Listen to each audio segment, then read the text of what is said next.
This is the screen that you close down. This one. Yeah, as soon as it says it's live and ready to go.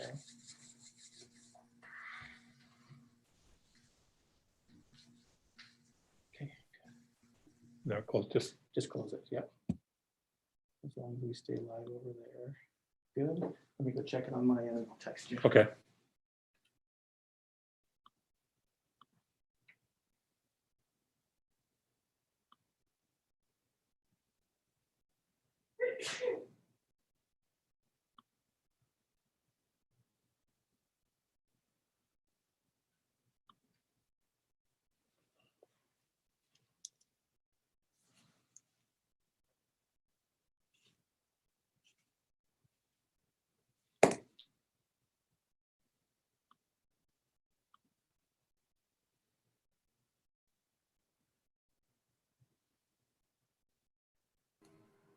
Larry, it's live.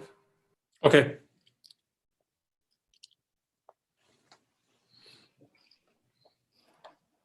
All right. Welcome to everybody to this October 20th meeting of the Salt Lake City Board of Education. I'd like to welcome all the board members who are here.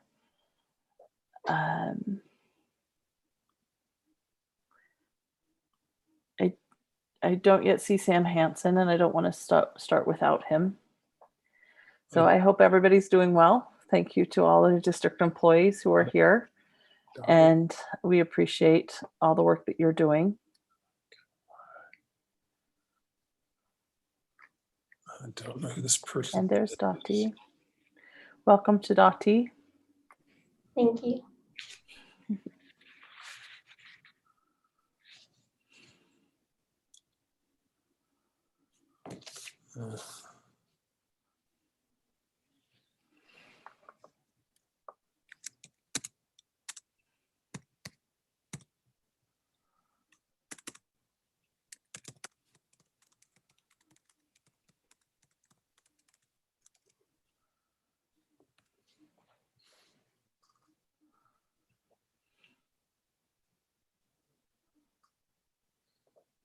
I don't see Sam yet. Not yet.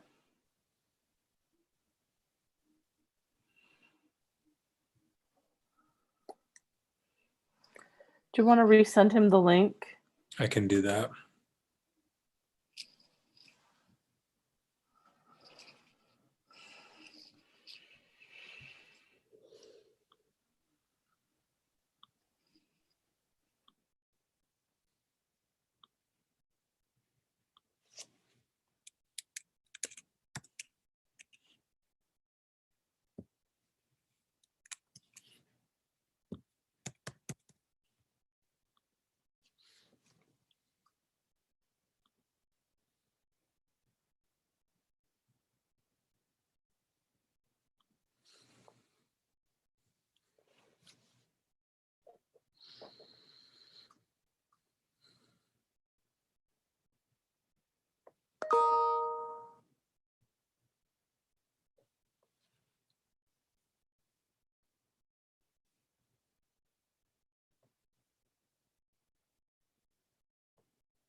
There we go.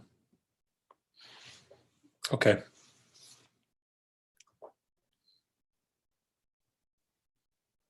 All right, welcome to all the board members and to Hello. district officials who are here. Welcome to Sam. Thank you for joining us. We're excited to get through our agenda tonight and to be here together discussing the work of the district. So welcome and thank you. And I'd like to start with a Pledge of Allegiance, which I will lead.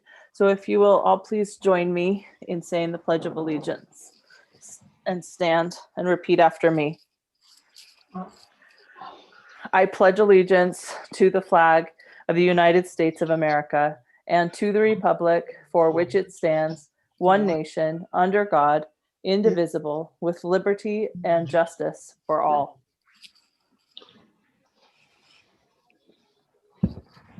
Thank you. Said it's great to be here with you and to see all your faces. I love the work you're doing, and I'm really happy to be here. We'd like to start with our consent agenda. So board members, I know you've had a chance to review that.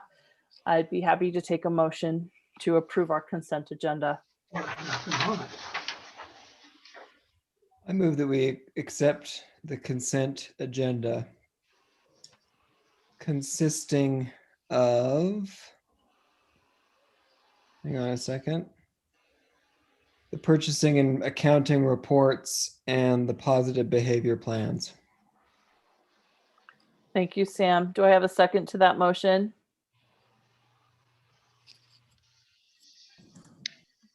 Christy seconds that. Do I have any discussion to the motion?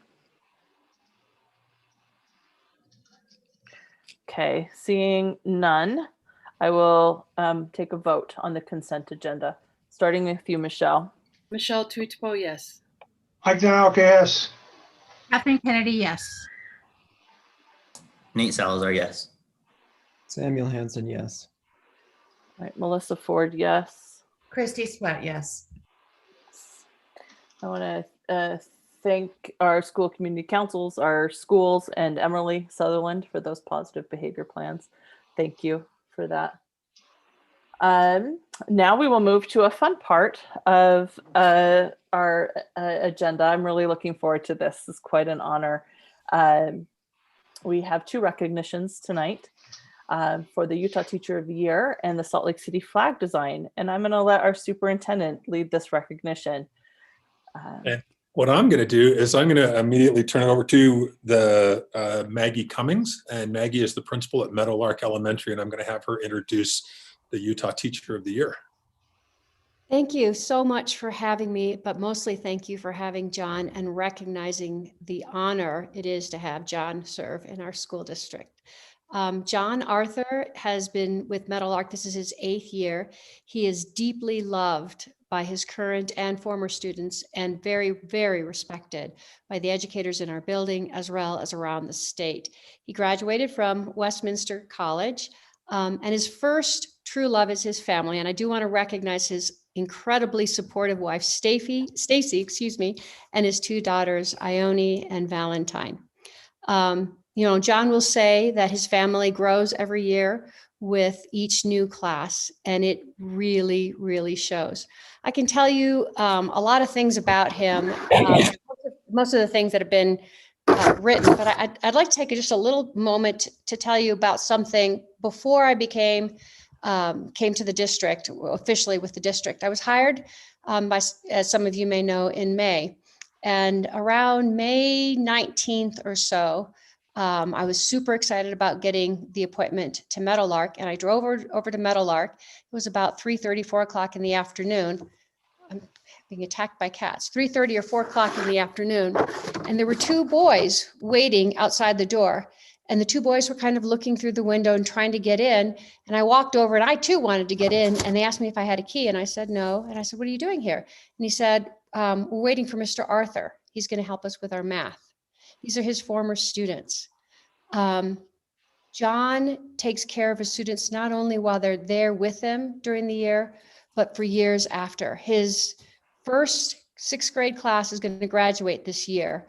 And he is super proud of each and every one of them. He knows them. Many of them would not graduate, would not be where they are today if it wasn't for him and his mentorship. Every day, he makes me proud to call myself a teacher. He is an inspiration to all of us. John Arthur.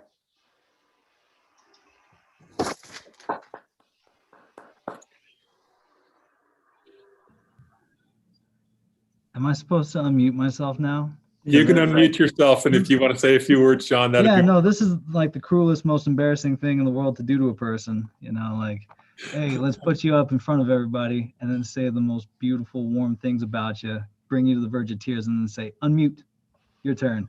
But no, thank you, Maggie. Thank you so much. And I wouldn't be here receiving this recognition without Maggie Cummings, my principal. I mentioned this on the day that I received the recognition. I also wouldn't be here if it wasn't for 4 other very powerful women in my life. My wife that Maggie mentioned, my mother-in-law, Sue Ann, who is tending my daughters while I'm teaching during the day. And then my first principal, Heidi Green, who was here for so long, and she's the one that gave me my start in the district. And oh my gosh, Maggie, Heidi, my wife, my mother-in-law, and then my mother, Suka, who is from Korea. She was an immigrant, and she always wanted me to be a lawyer or a doctor, like very classic Korean mother. And when I told her I was going to be a teacher, she said, doctor teacher? I'm like, no, public school teacher. Said, oh, lawyer? Like pre-law, like high school? No, elementary school, Mom. And now she's like, okay, it's a good choice. I'm good with that. So thank you all for this moment, for her and for all the other people I care about, and for recognizing Meadowlark as well. I was very proud to bring the state award back to the Salt Lake City School District, but especially Meadowlark Elementary. We've been doing great work for a long time, and it's really nice to be recognized for it. Thanks, John. And we're going to hear a little more from John after a while in the meeting. Yeah, one more round of applause. That's all good. Yep. Next, we're going to hear from Enrique Arceloretta, and he's from West High, and he's here with a couple kids that did a flag design. He'll tell you a little bit about that. Enrique? Thanks, Larry. So as probably a lot of us have heard, the new Salt Lake City flag has been adopted. And I'm not sure if I can share the screen, but like to show you guys, yeah, I don't have the ability, but if you guys Google Salt Lake City flag, you can see it. And basically the idea for this came up, I think, just organically over time, and Salt Lake City wanted to get a new flag. But in the spring of this year, they actually asked K through 12 students and the community at large to submit designs for the new flag, and they sort of had this competition for everybody to do. So when several teachers actually, I think at West High, had the idea to assign this as an activity for their students, so I assigned it to my students, and Miss Nick, one of the social studies teachers here at West, also did the same thing in her class. And so we sort of had the same idea in our heads. And I think part of it is because we're like IB teachers, and like, I know so I, as you can see, teach physics at high school. Like I assigned my IB physics students this like task of designing a flag. And I think that just kind of comes normally in my class. Like I'm always looking for sort of cool activities and fun things to do, to sort of keep them well balanced in sort of an odd way. But so we had 2 students at West High who actually were selected as finalists for the design of the flag. And there was 8 finalists in the entire Salt Lake City area. And so 2 of those came from our school, and wouldn't you know it, they couldn't pick one of them as the winning design. So they actually merged, like Mayor Mendenhall decided to merge their designs into one design. So I'm going to let them talk, but one of the students they're both here. So Ariana Meinking was my student, and Ella was Miss Nick's student. So I'm going to let them talk about how they did their designs and that kind of thing. But just as cool plug for Ariana, she actually was part of the Beamline for Schools team that we went to Germany, and I know that she talked to you guys last summer, so you may look familiar because she actually did talk with the board, talk in front of the board about the Beamline for Schools competition, or like, it seems like forever ago, like a whole year ago that happened before COVID. But yeah, so I'm going to turn the time over to the students to let them talk and answer your questions, hopefully about the whole thing, the whole story for them. Super exciting. Ariana, do you want to go first? Yeah, always unsure who's going to go first on Zoom. Yeah, I was really inspired by Enrique's assignment. It was really nice to have a art project in the middle of all of this math and science stuff that I was doing. And I think all in all, the reason that I picked the design that I did was because I wanted something that represented all of Salt Lake. And that meant like both the pioneers and the Native Americans, and also our history as sort of resilient people. So that's why I chose the design that I did. Awesome. Yeah, I chose my design for the same reasons, to kind of emulate the people and the past, the present, and the future. And I just remember it being a crazy day because I think my dog went missing that day. So we were out looking for her, and I had just gotten home from putting up posters and like walking around the neighborhood and calling for her. And it was really nice to just refocus and I guess detach from that. Thanks, Ariana, and thanks, Ella, so much, and congratulations to you guys. That's awesome. And I love the fact that they combined your designs. That's wonderful. Yeah, so a round of applause. Yay. Thank you, guys. Thank you so much. John, we are lucky to have you representing our district so well. Thank you. Thank you for your words, and thank you for your work. We appreciate it.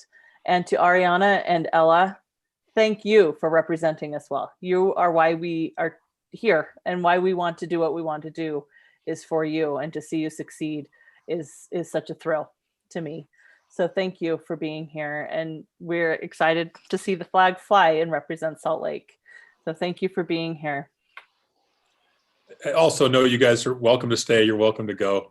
Same. Enrique, welcome to stay or go, and Maggie, same. And I should say that our, yeah, really happy for the work you've done. Thank you.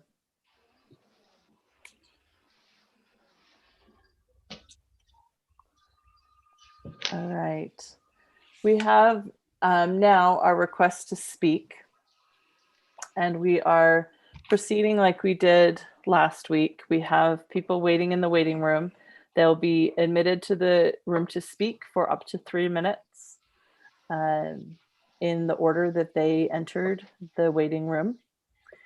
The superintendent will let them in, and we will let them speak.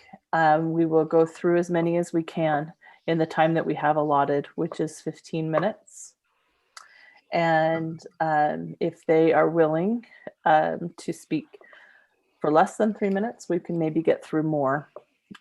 We have a total of 16 people that have signed up to speak. Yeah, I've got 9 in the waiting room right now. And 9 in the waiting room. So we'll try and get through as many as we can in the 15 minutes that we have set aside. And we will, again, do this next meeting and all future meetings as well. So thank you for people who come to speak. Superintendent, if you want to let in the first speaker. Okay.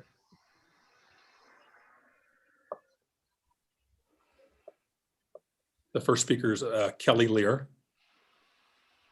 Okay. And her audio is just connecting. Okay, Kelly, whenever you're ready, you're muted right at the moment.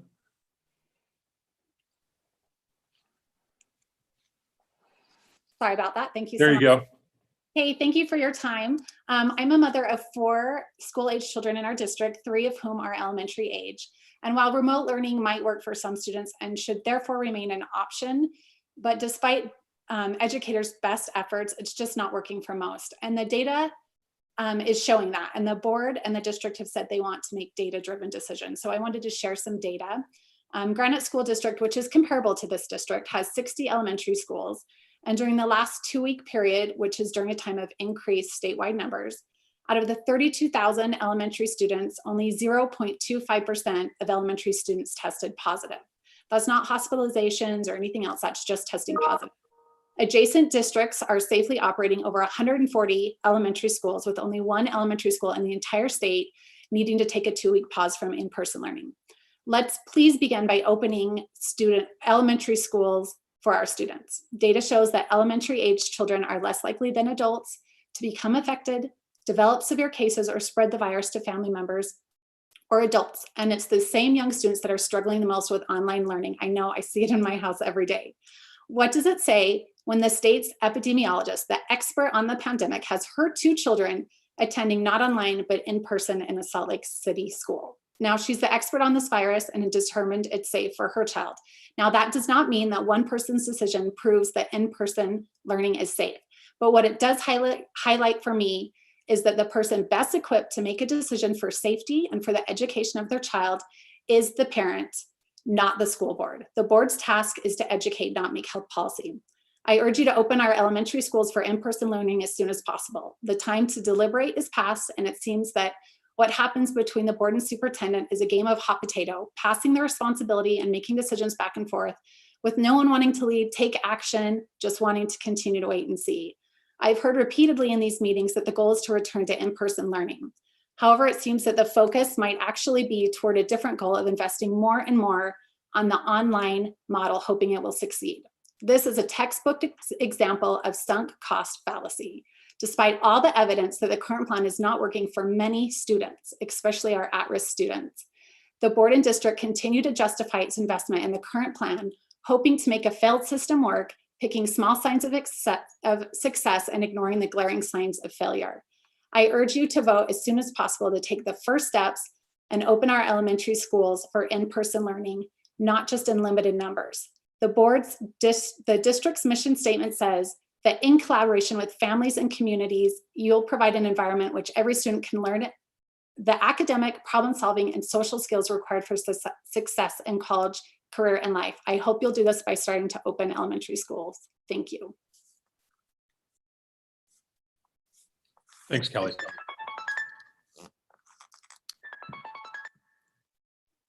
Thank you, Kelly. I'm gonna remove Kelly. Okay, the next speaker is Amy Felberg, and I'll let her in.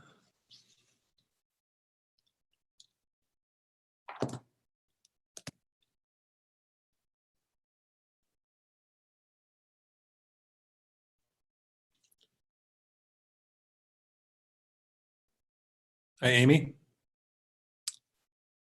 You're muted. No, I'm not. Okay. You can go ahead and start when you're ready. You got 3 minutes? She's still speaking, right? No, it's you now.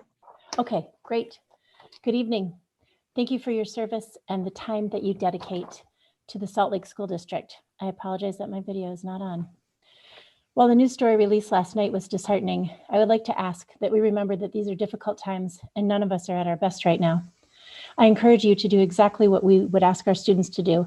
Acknowledge this with authenticity, that you caused harm, and ask each other, what can I do to make this right? We need to be focused on the needs of the present and the future. Remote learning is working. Ask your teachers. I know that every one of them can share something beautiful that has happened every day of this school year. Please pay attention to the science that tells us that our current infection rate is higher than most and that our hospitals statewide are at or near capacity. Please understand that we cannot put our children, staff, administrators, or teachers at risk. Any teacher will tell you that the first 4 to 6 weeks of school are all about establishing procedures and routines. Now that the foundations have been built, we need to give our teachers time to grow remote learning to its fullest potential. Interrupting that process won't improve their teaching. Bringing students back in person only to send them home again due to exposure is not better than a consistent learning environment. I know that there are parents who are struggling. My own respect for what it takes to get us through a school day has deepened as I watch my 3 children move through remote learning. But here's the important piece. They are moving through remote learning. They have new things to talk about every night at dinner. They have things they are looking forward to and count on, even though those things are happening virtually. Do they miss their friends? Absolutely. Do they miss seeing their teachers in person? Without a doubt. But they also understand that the current times do not allow for these types of interactions to happen safely, and they are learning to connect in different ways. Trust our teachers. They know how to build relationships. Ask them what they need and then give it to them. Reach out to parents, ask them what they need and find a way to give it to them. Empower our parents to be as engaged and effective as they can be. Hire individuals whose sole job it is to provide support to parents. If we come out of this with a parent community that is, as a whole, active and engaged, can you imagine how incredible our school district will be? We are a long way from the pandemic being over. We need long-term vision, not one that panders to short-term demands. It won't be easy, but we can set an example that others will look to. If there is something I can do to be helpful, please let me know. Thank you for this time. Thank you, Amy.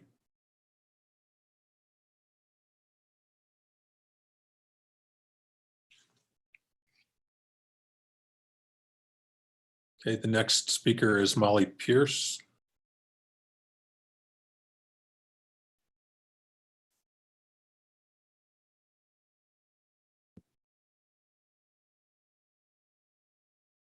Molly? Oh, your audio's hooking up.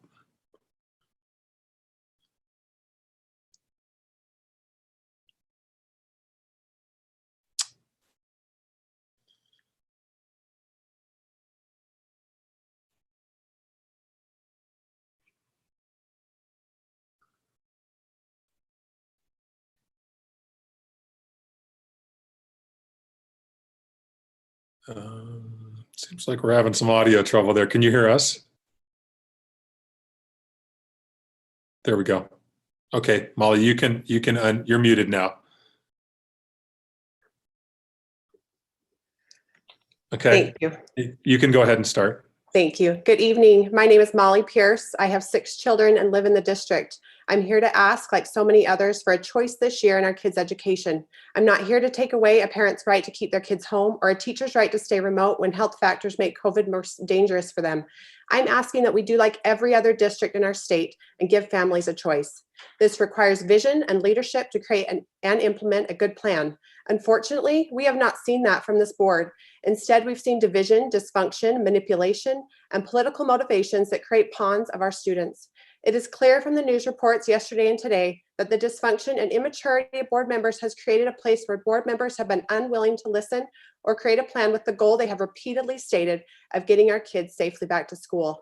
I wrote an article for KSL just yesterday titled "Remote Learning is Leaving Some Kids Behind." You can still find it on the front page. I wrote about a refugee family in our district, a single mother with 5 children, including a newborn baby. Her 10th grade daughter is still not understanding how to submit assignments and begged for my help.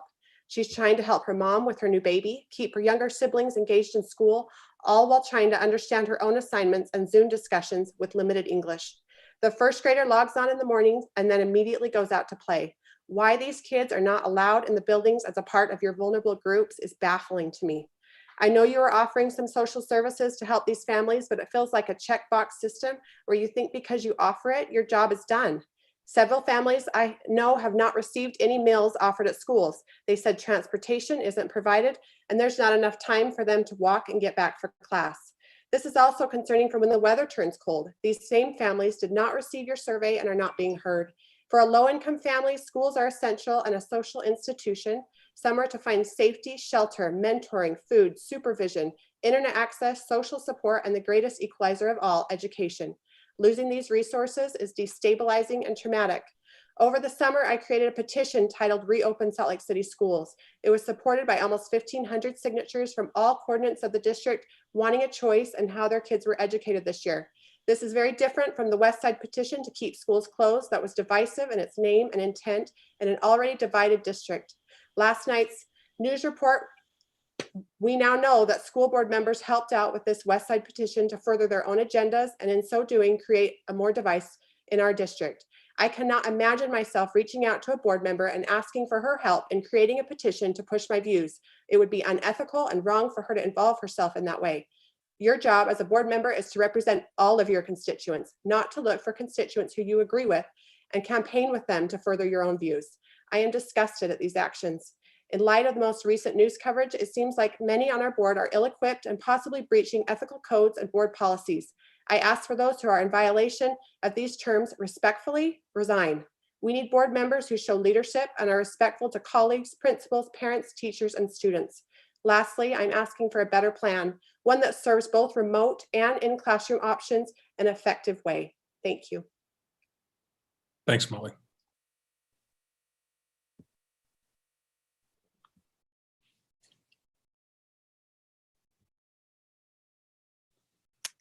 The next speaker is Chris Hatch.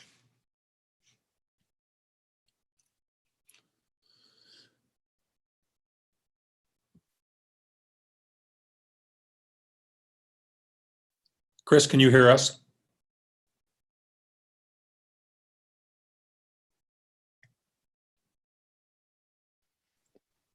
I can hear you. Can you hear me? We can hear you. Go ahead, Chris. Perfect. Thanks very much for all of your service. I appreciate everybody's time and energy that they put into the Salt Lake City School District. I am the parent of 5 children that live in the district, and I would like to plead, like some of the others on the phone this evening with you all, to allow parents to have the opportunity to make a choice for their household and what is best for their household as far as going back to school for in-person learning. I was a little bit alarmed with the news story from yesterday and then the subsequent news stories from today.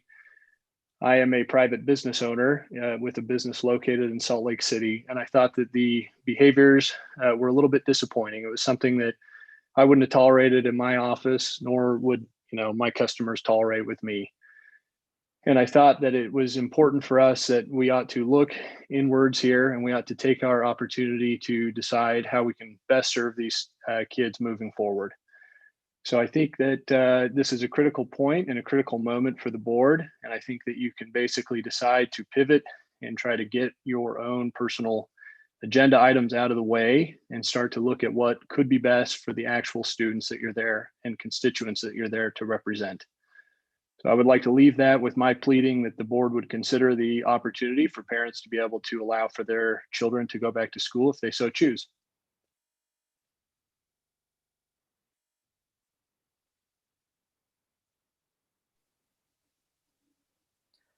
Thanks, Chris. I think we've got time for one more superintendent.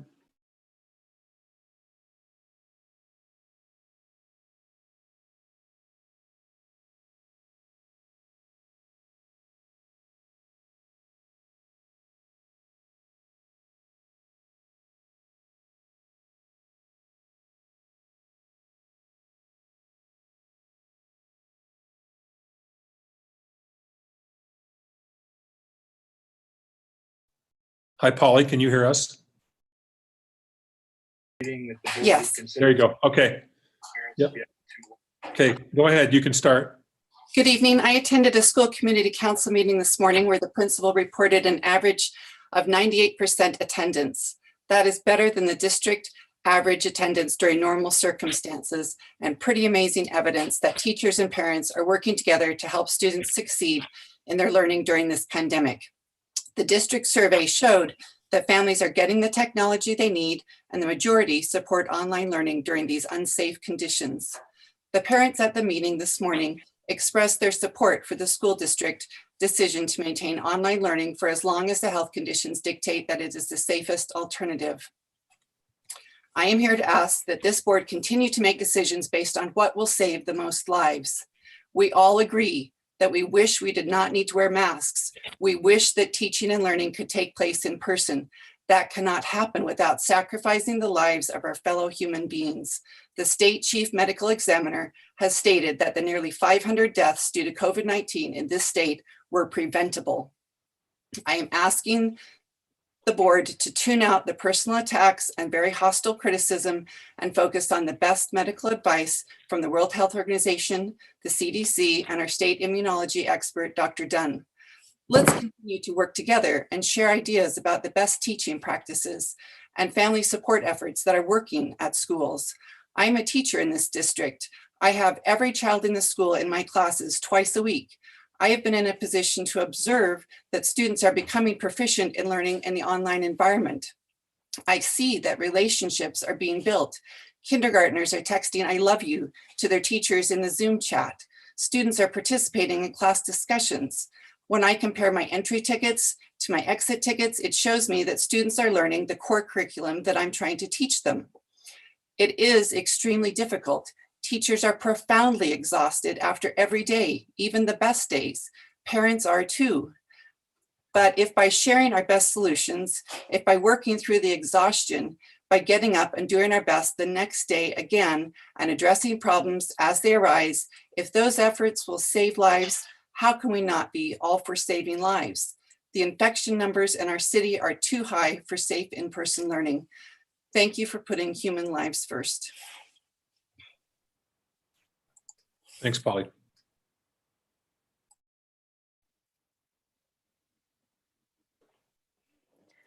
Thank you to everyone who came and participated in our public comment. We love to hear from you. We hope you will continue to hear from you. Please feel free to continue reaching out to board members and to the superintendent. And we will have public comment at our next meeting as well. We continue to get better at it, I think, as we go. So thank you. I'd like to move now to the report section of our agenda, beginning with our fall enrollment report.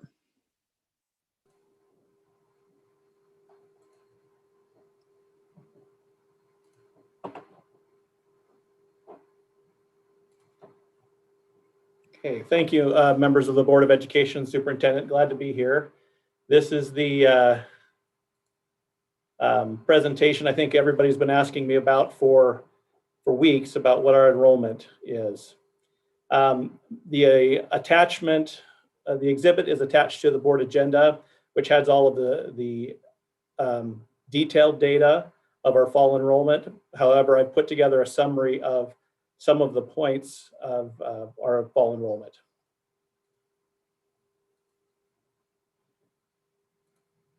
So first of all, I'd like to talk about the process. Since the beginning of the year, we've had a lot of questions about what our enrollment is. And that becomes difficult to pin down right at the beginning of the year. That's why the official enrollment count is October 1. So to give you a little perspective, between July 1st and October 1st, student records are generally prepared and validated and fixed. This year, there was approximately a 12.7% change from the number of students we had in our student information system on July 1 to October 1st. And all through that time, we're enrolling students, unenrolling students, correcting errors to get a more official count. To give you an idea of what it looked like comparatively to last year, between July 1st and October 1st, there was about a 9% change in student records. So we're dealing with thousands of records, which is why it makes it difficult on August 25th or September 9th to give everybody an exact count of really where we were. In addition, over the last couple of weeks, I've been auditing all of the data and correcting that. For example, I found a number of students who did not satisfy the 10-day rule, and we withdrew those before our official submission to the state. In addition to that, though, I found another number of students who had bad entry dates, and they were being excluded from the count. So I was able to fix those errors and include them in the count. So all of those methods between my office and the schools go into fixing student records to providing an accurate count on October 1. So here are some of the totals, just so you know, as you're reading some of the reports that are on the exhibit, anything that's in bold that you see on those reports, that shows a 10% change. It's not negative or positive, it could be either way, but it is a 10% change. The total enrollment, including charter schools for our district, was 21,460. That's an approximate 12.5% decrease in our elementary school enrollment from 2019, and approximately a 4% decrease in our middle school enrollment, and about a 1% increase in our high school enrollment. In our charter schools, approximately 8.7% decrease in that charter school enrollment from 2019 to 2020. Some of those factors are that the Salt Lake Center for Science Education no longer has 7th grade. So that was a number of students that would have appeared on last year's report versus this year's report. Okay, elementary observations. Overall, there was a 20.4% drop in kindergarten enrollment. That was by far our hardest hit area. There's a 13.4% drop in first grade, 8.3% decrease in second grade, 15.5% decrease in third grade, 7.3% decrease in fourth grade, and 12.9% decrease in fifth grade, and 7.6% decrease in sixth grade.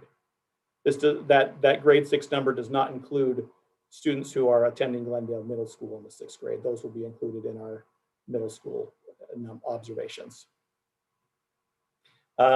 Significant decreases, again, to highlight on that enrollment summary, Any school that's in bold, total enrollment shows a 10% change.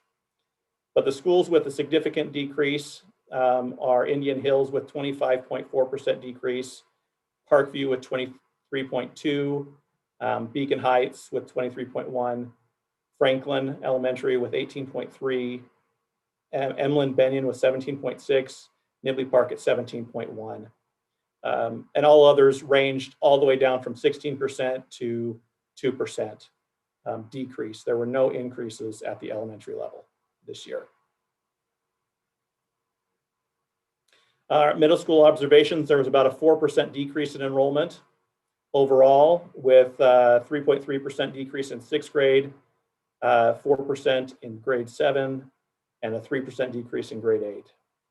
Clayton Middle School had a 12% decrease in enrollment, while Northwest had a 6%, but Slicksy Bryant had a 6% increase. And all other of the middle schools were pretty much the same. Slight decline, some increases, but they're pretty negligible in change. High school observations, we pretty much stayed the same, about a 1% increase in enrollment overall, with a 2.4% increase at East, a 1.5% increase at Highland, 9.2% decrease at Innovations, a 1.5% decrease at West, and a 25.5% increase at Horizonte. Horizonte generally has smaller numbers, so it's easy to swing that percentage from year to year.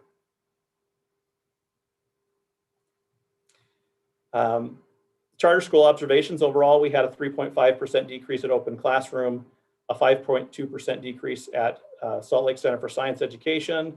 Again, that is more reflective of not having 7th grade. If you took out 7th grade from last year and only took 8th through 12th grades, there was actually an increase in enrollment at Science Center. 19% decrease at the Salt Lake School for the Performing Arts. Some other district totals. Overall, we've reported that we have 969 non-resident students that come from other districts. Last year, we had about 998 that we reported. So it's pretty even there. We have 24% English language learners in the district. That's down a little bit from last year. We have 2.86% homeless. That's down about a 1.2% from last year. It was around 4%. 54.38% low income. That's down slightly. We were around 55 last year. 55.7% minority. That is actually up from last year. We were around 54%. And this year we're recording that we have 88 different languages that are spoken in the district this year.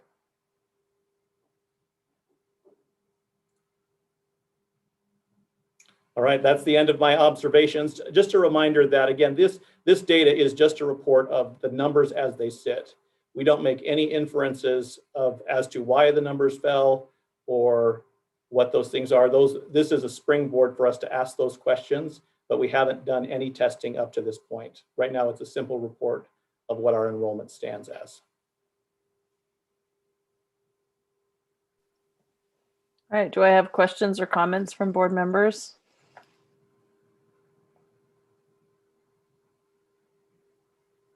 Go ahead, Christy. Sam, thanks so much. What a great report you've given us. I know that in, let's see, probably our November meeting, you'll provide the graph for us that shows us where all the kids come from. Is that correct? Yeah, that's a great graph. So, of course, I think this is an historic moment in our district that, you know, we are down 1,569 students. And I think that that's something that this district, you know, and as a board and as administration, we have to talk about. I think it's important that we try and figure out why that is. And of course, we know there can some of that, a very small percentage, you know, over the last couple of years.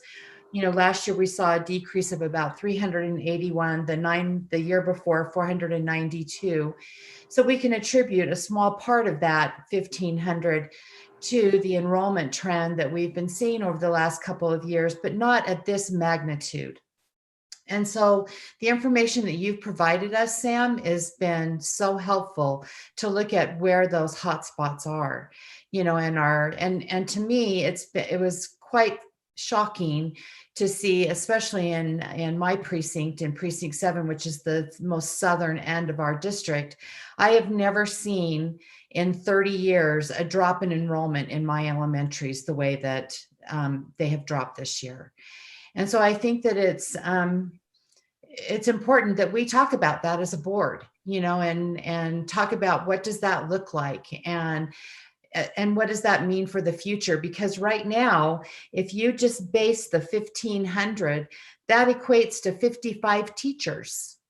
And I think that's an important piece that we need to be aware of, that being down that many equals the loss of 55 teachers that we wouldn't be able to sustain. So as we continue to talk about this, and we look at that next chart that Sam's going to be giving us, you know, in November, I think it's our responsibility to continue to dig into why this is happening, and that it's not just, you know, if it is just an anomaly, you know, and we all just want to chalk it up to COVID, but yet at the same time, I think that we don't know that for sure. We don't know if kids are going to return to our schools. And so we need to plan for the future. We can't just sit back and say, oh, they're all going to come back, because we don't know that. And I think it would be foolhardy for us as board members and for this administration and for our business office to even be going forward with a conversation like that. So I appreciate, Sam, I know that you've been under the gun. This has been a lot of pressure putting this together. There's been a lot of movement in our district. And so as this becomes more solid in November in our meeting, I would just ask, in fact, I would plea with our board members and with our administration that this continues to be a conversation, because right now there is no hold harmless. There's no plan for that right now. We haven't heard anything from the state office or the legislature about being held harmless about drops in enrollment. So I don't think that that should be a conversation piece until we know for sure what that might look like. So I appreciate the work that's gone into this, Sam. Thank you so much for everything that you've provided us. And again, I would just plea with our board members and with our administration and our business office that this be a priority that we talk about going forward. Go ahead, Catherine. At our board retreat in July, we talked about asking someone to study enrollment patterns and data patterns. And I just wanted to remind the board of that and say that that would be good. Now would be a good time to think about that again and to look at some of these enrollment patterns and see what's happening. It's interesting that our high schools are increasing at this time, and to take a look at what's happening in those areas. And you know, to think about it, not just like as board member Sweat is saying in terms of COVID, but in terms of declining enrollment across the city as a whole. And I share her concerns that we've talked about in USBA in terms of the state funding issues. So I think that we should talk about that again as a board and plan on talking about that at the November meeting. You know, bring up that topic again that we discussed during our retreat in July.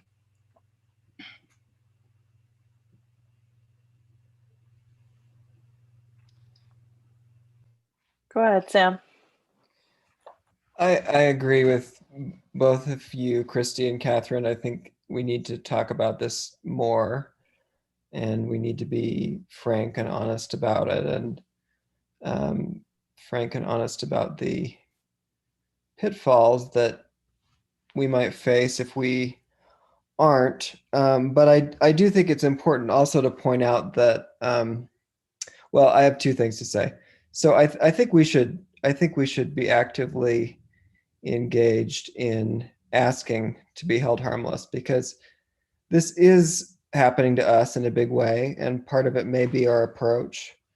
Part of it may be our ongoing trends, but it's happening to a lot of people around the country and around the state.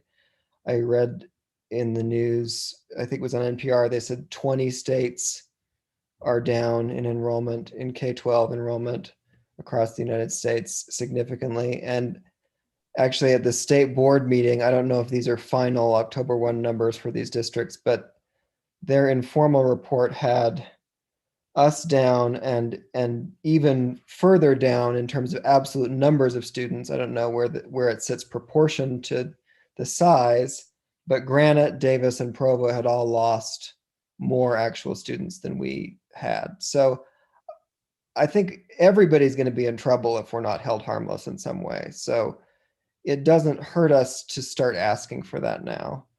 And it doesn't, you know, I totally agree that we need to be worried about it, but I think it's important to point out that it is to a greater or lesser degree happening to everybody. So those are my 2 cents. Any other comments from board members? Go ahead, Christy. I want to make sure that everyone, if anyone else has something to say before I take another turn. Okay, I would like to say, I mean, I looked at this chart and it confirms in a lot of ways what my community has been telling me, that they've been pulling their kids out of elementary schools because they're having a hard time with online learning. And I think we do need to study it more. I think we do need to be concerned about it. I don't think we need to be, as Sam Quantz said, we don't have information behind these numbers yet necessarily, but it does confirm to me in a lot of ways what I'm hearing from my community. And I will say that in the years that I've been watching numbers, my elementary schools have never declined like this. And it does give me cause for extreme concern. And I do think we need to be paying really close and immediate attention to this. So that's my 2 cents. Anybody else? Michelle? Christy, you sure? Okay. I just want to kind of piggyback on what Sam was saying about looking at the trends, not just within the city, but within the state, within the nation. A lot of times within higher ed, when we do see a rise or fall in enrollment, it's usually a national thing. So it's not just, per one institution. We can usually look at, differences in the economy, things like that affect it. So I'd like to see how it, the trend has been as a district, but I would also like to see it comparable to what's going on within the state as well as in the nation.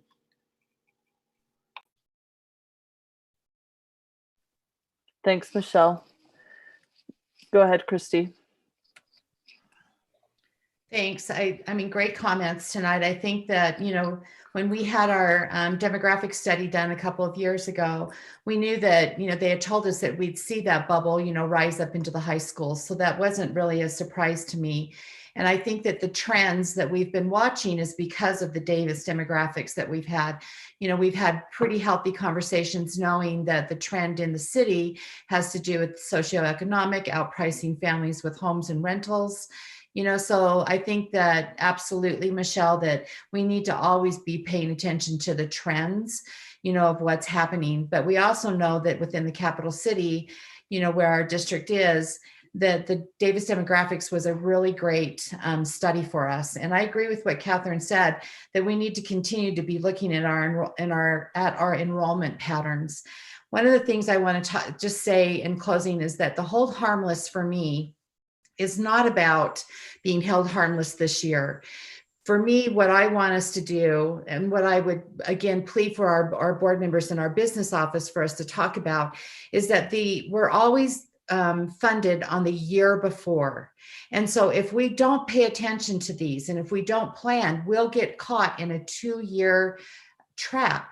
And it will be worse in 2 years than it would be right now. So that's why I want us to be paying attention to what's going on right now and trying to figure out how this works. And, you know, and on the positive side of it, it could be a conversation that we have that maybe we're the district that's going to lead out on what a small class size district, you know, that we're really going to be determined that we want small class sizes. And so, you know, we're going to make that investment. I mean, there's all kinds of things that we can talk about. I just don't want us to be afraid of having the conversation and really looking at this in a very black and white way, because there's not a lot of gray when kids aren't there, because that's how we're funded along with our property tax.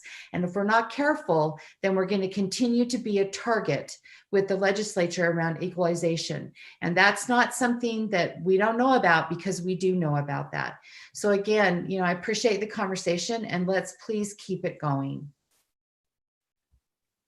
Thanks, Christy.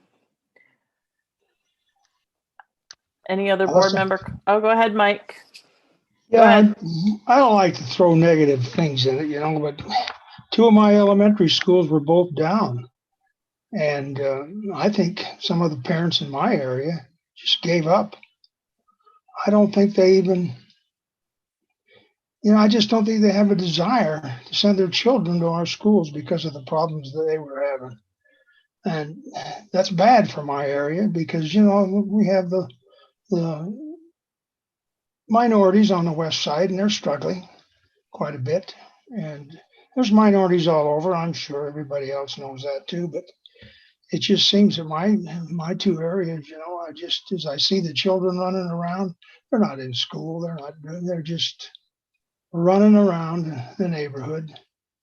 And I don't know. I think part of the problem is this pandemic. And not to beat a dead horse again, I'm telling you again, we need to give the parents the opportunity to decide whether they want their kids to go to school face-to-face or online. And especially on the west side. The east side schools decide they don't want to do that, fine. These west side schools need help. And we got a lot of wonderful teachers on the west side. We got great administrators, but they can't do anything if the kids don't show up. And I'm sure Alan's getting a lot of good reports, but, you know, I don't see the same thing he's getting. I mean, I hear teachers tell me they don't hear for some of their students. 20 kids, I guess, I mentioned this before, out of 6th grade, don't even show up online. Now, I don't know what they're doing to compensate for this, but I just know that we're struggling because of the decisions we made previously to go online, straight online, and not offer the parents the opportunity to decide one way or the other. That's it. Thanks, Mike. Nate or Dottie, would you like to ask questions or comment? No? Okay. Superintendent? Okay, I guess we're moving on to the next section. So I invited some teachers and administrators here today to share their start of the year experience. I told them, tell the truth. We don't want to sugarcoat it. I just wanted you to get some honest feedback. We'll get back to Dottie at one of these later meetings and get some kids. That would be very interesting as well. But for this evening, I've asked John Arthur, who was here as our teacher of the year, and then Dallin Miller, who's the principal at Clayton Middle School. Kyle Bracken is a history teacher at Highland High. Adrian Lobato is an assistant principal at North Star, and Brittany Dame is a science teacher at Salt Lake Center for Science Education, Bryant. So we're just going to give them each a couple minutes just to talk about their experience, and we'll go ahead and start with John. Thanks, Larry. So I really appreciate this opportunity to share my experience with the board. I emailed you all a video that kind of encapsulates what it's looking like in my classroom. So instead of rehashing any of that, I'd like to just go ahead and add a couple of other pieces that aren't included in the video. At the very end of the video, you saw a student behind me, and he and I were interacting, both with our masks, distanced. I've had the opportunity, thanks to the way that we've structured our reopening plan, to invite students in who are language learners, or if they have IEPs, to make sure that I meet their needs. I've been supported by my administration in this, and I'm not the only one. Classrooms throughout our building are holding small group instruction with kids.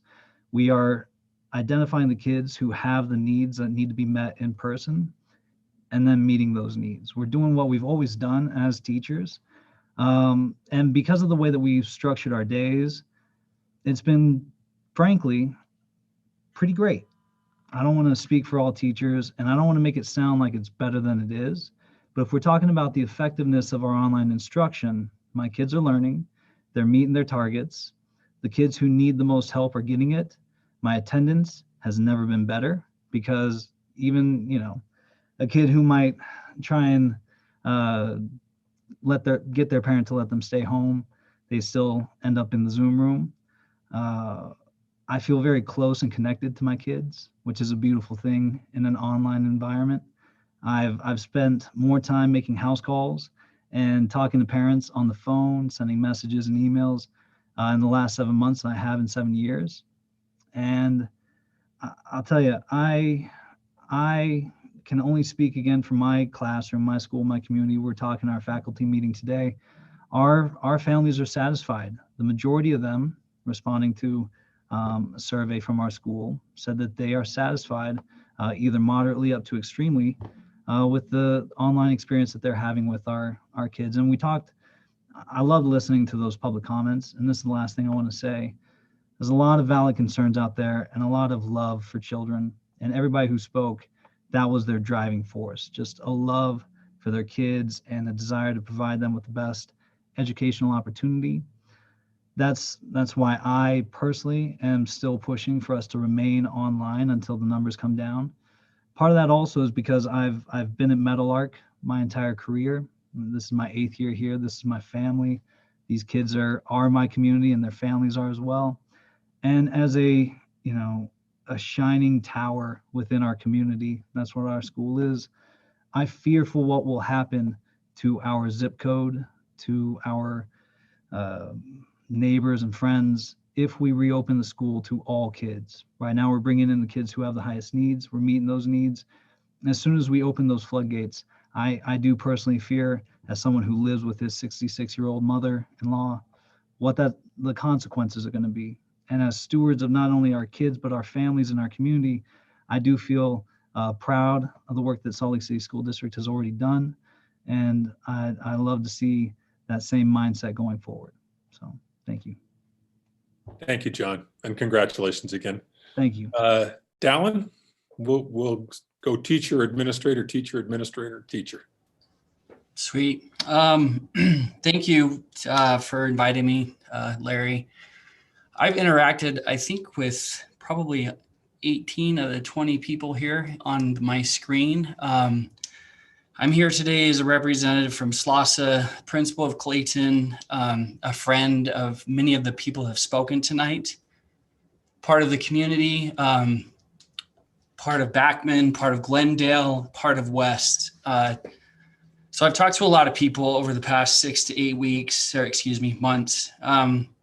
But since we made the decision to go remote, some of the strengths and the successes that we are hearing from teachers and students and parents, they're learning how to share more in a more creative way through art and dance. It's different on Zoom, but it's driven kids in a different way that they haven't had that experience before. That came from an art teacher here.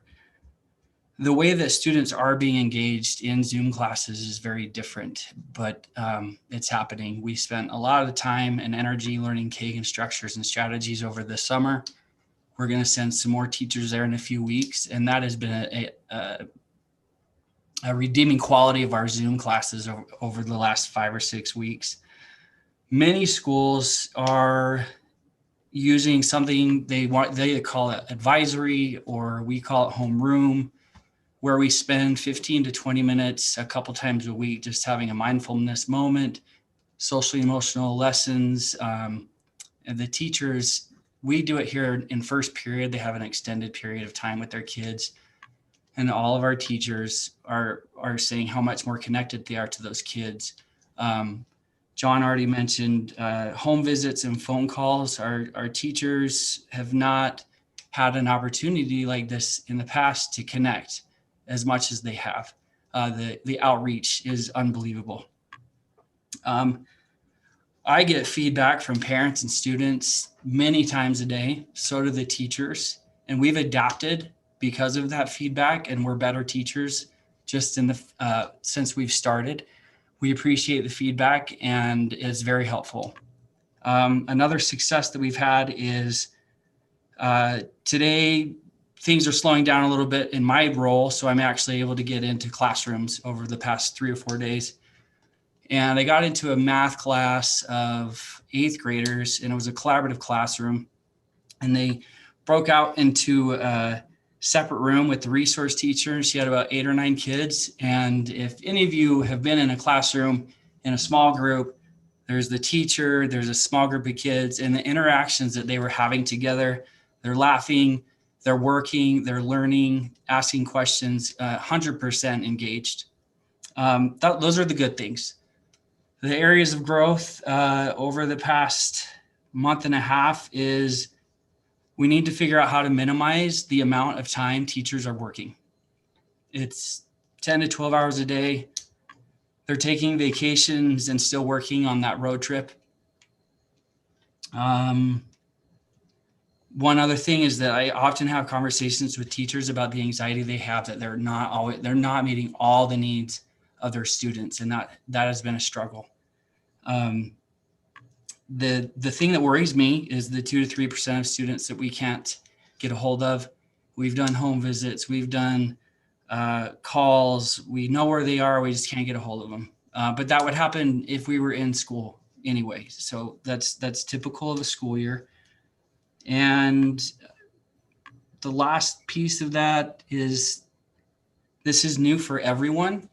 I'm a first year principal, but I'm in a room with, it feels like first year teachers, and we honor that we're in a new role.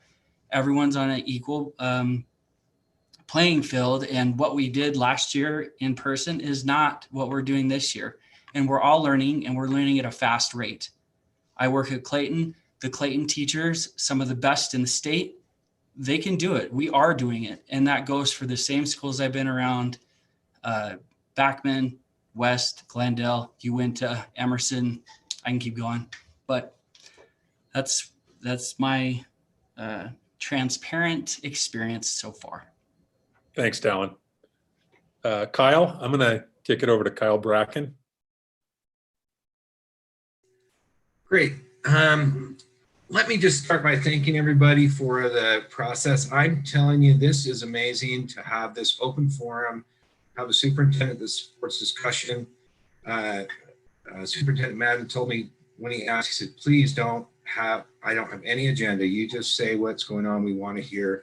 And I think that's been the demeanor generally. And I just want to thank the board, and I want to thank everybody that's contributed and continues to contribute, continues to weigh in, because we will create the future. We are the future. We and our students will create what it's going to look like. And if we're quiet and we don't give our opinions, we aren't going to make something that we're going to be proud of.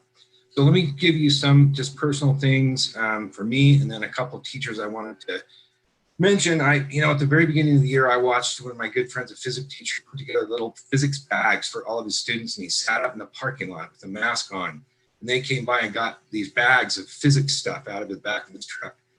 It was amazing. And I was so excited for those students to be in a physics class with actual hands-on stuff. I watched a good friend of mine, a special ed teacher, bringing in students every day for weeks now, both masked up on the computer, helping those kids work. The only ones he hasn't been able to get in are the ones that the parents say, I tried to get him out of bed, but I can't. And that's not really on him. I've watched another special ed teacher that has been guiding the whole department, working every day. They're present with students in the building, working with them because they're particularly needy in this way. And she's made adjustments and even risked her own health to do this. And it's just amazing to watch. Another teacher told me today that she really feels the growth in certain students that may not have been recognized in a regular environment, but now here they are presented with this challenge, and they're stepping up because they have an opportunity to show that they really value their education. And she was so happy to see some of these students doing that. I've seen our administrators and our staff working their tails off every day. They are there all the time working really hard. I feel like the vast majority of the people that are invested in this system really want to get better and really want to make this valuable. I believe that teachers are learners and we are learning. And this first quarter has been a learning experience, and my learning curve is steep. It's been going up dramatically every day, and I think that's true for every single committed adult. Let's talk a little bit about the kids. So when I think about what we teach in school, and I teach at a high school, so I watch hall passes, and I watch ringing bells, and I watch songs that tell people to go to class. And in my mind, I think, now, are these the skills I need my students to learn? And they are not. They're not the skills I want them. What do I want them to learn? I want them to learn the really tough skills. I want them to learn to be a self-starter, self-regulator, self-motivator, excited about learning, able to get up in the morning and do it on your own. That's what I want to see. Well, guess what just happened? We took away all that stuff and we turned it into World War II. This is our war. This is not easy. They talk about the greatest generation. Guess who the next greatest generation is? These kids. They're resilient, they're learning, they're tough. We're here and we're helping them. I'm so proud of the work that they're doing. My attendance rate is great. I'm looking into a black screen most of the time. It's really challenging for me. I've asked them to turn on their cameras. I'm worried about people teasing them if it's on a recording. You know, those are all challenges we're working on. I have students that told me, please tell everybody to turn on their cameras. I'm having a hard time talking into the blackness. I'm like, welcome to my world. The other part of it is so exciting. And I really feel like we're going to make some great progress. I want to finish with a few quotes. I asked my students, it's one of my favorite parts about this. I love the chat. It's also why I like Nearpod. I love the chat because anonymous questions. You don't have to feel dumb. You can talk individually with me the whole time. One of my favorite things tonight was being able to talk with John and tell him how amazing he is and how much he has motivated me in his speeches. I've heard him give and brought a tear to my eye, but to be able to do that privately without embarrassing he or I, now I've done it, so that's a waste of time. But anyway, I love being able to do that chat. Let me quickly read a couple of these that were in the chat today when I told the students I was going to be at the school board. I said, you don't have to say anything, but if you want to, please do. So check this out. Unedited, not cherry picked. I love that Wednesdays are work days. Whoever came up with that, congratulations. I love that Wednesdays are work days. That's probably my favorite thing about this online format. Second one, I think that the 4 classes is really nice, but there's a concern with the gaps between quarters, especially with the AP test. I think online is a smart choice, but it's true that we have suffered socially and it's harder to connect with teachers. I have felt the workload is manageable. It has been pretty okay being online. There's more work in general than I would probably say is appropriate in other classes. I would much prefer real live classes, but this is safer and what we need to do during a pandemic. I think that all things considered, things are going good. I like having face-to-face class each day and having a day for work. It's a lot less chaotic than it was in the spring. I do feel like I'm missing out on a lot of stuff by not being in person.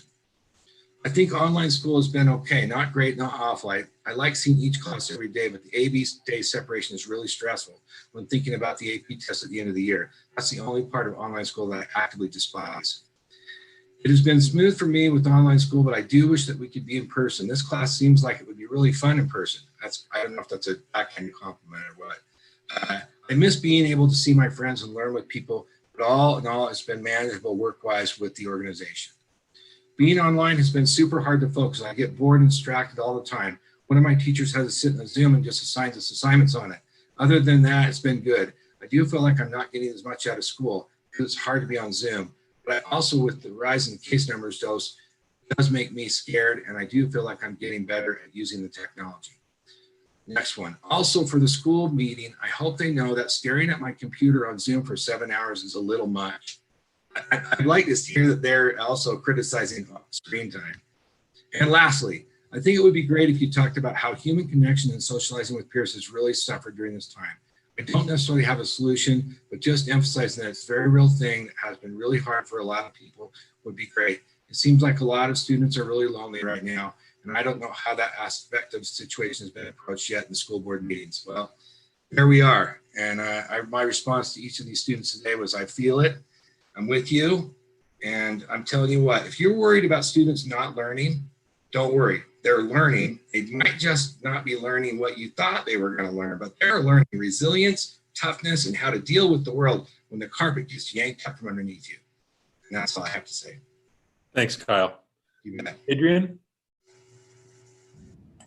Hi. So one of the things that I feel that teachers have been doing, they've just been incredible with building relationships with students. I know that was a huge worry for a lot of our teachers coming into this school year, because a lot of the typical things that you would do at the beginning of the year as a teacher, class building activities, team building activities, have to look very different in this remote setting. But teachers have kind of, taken it and they've run with it. We have teachers, I know Dallin had mentioned some of his teachers have done Kagan training.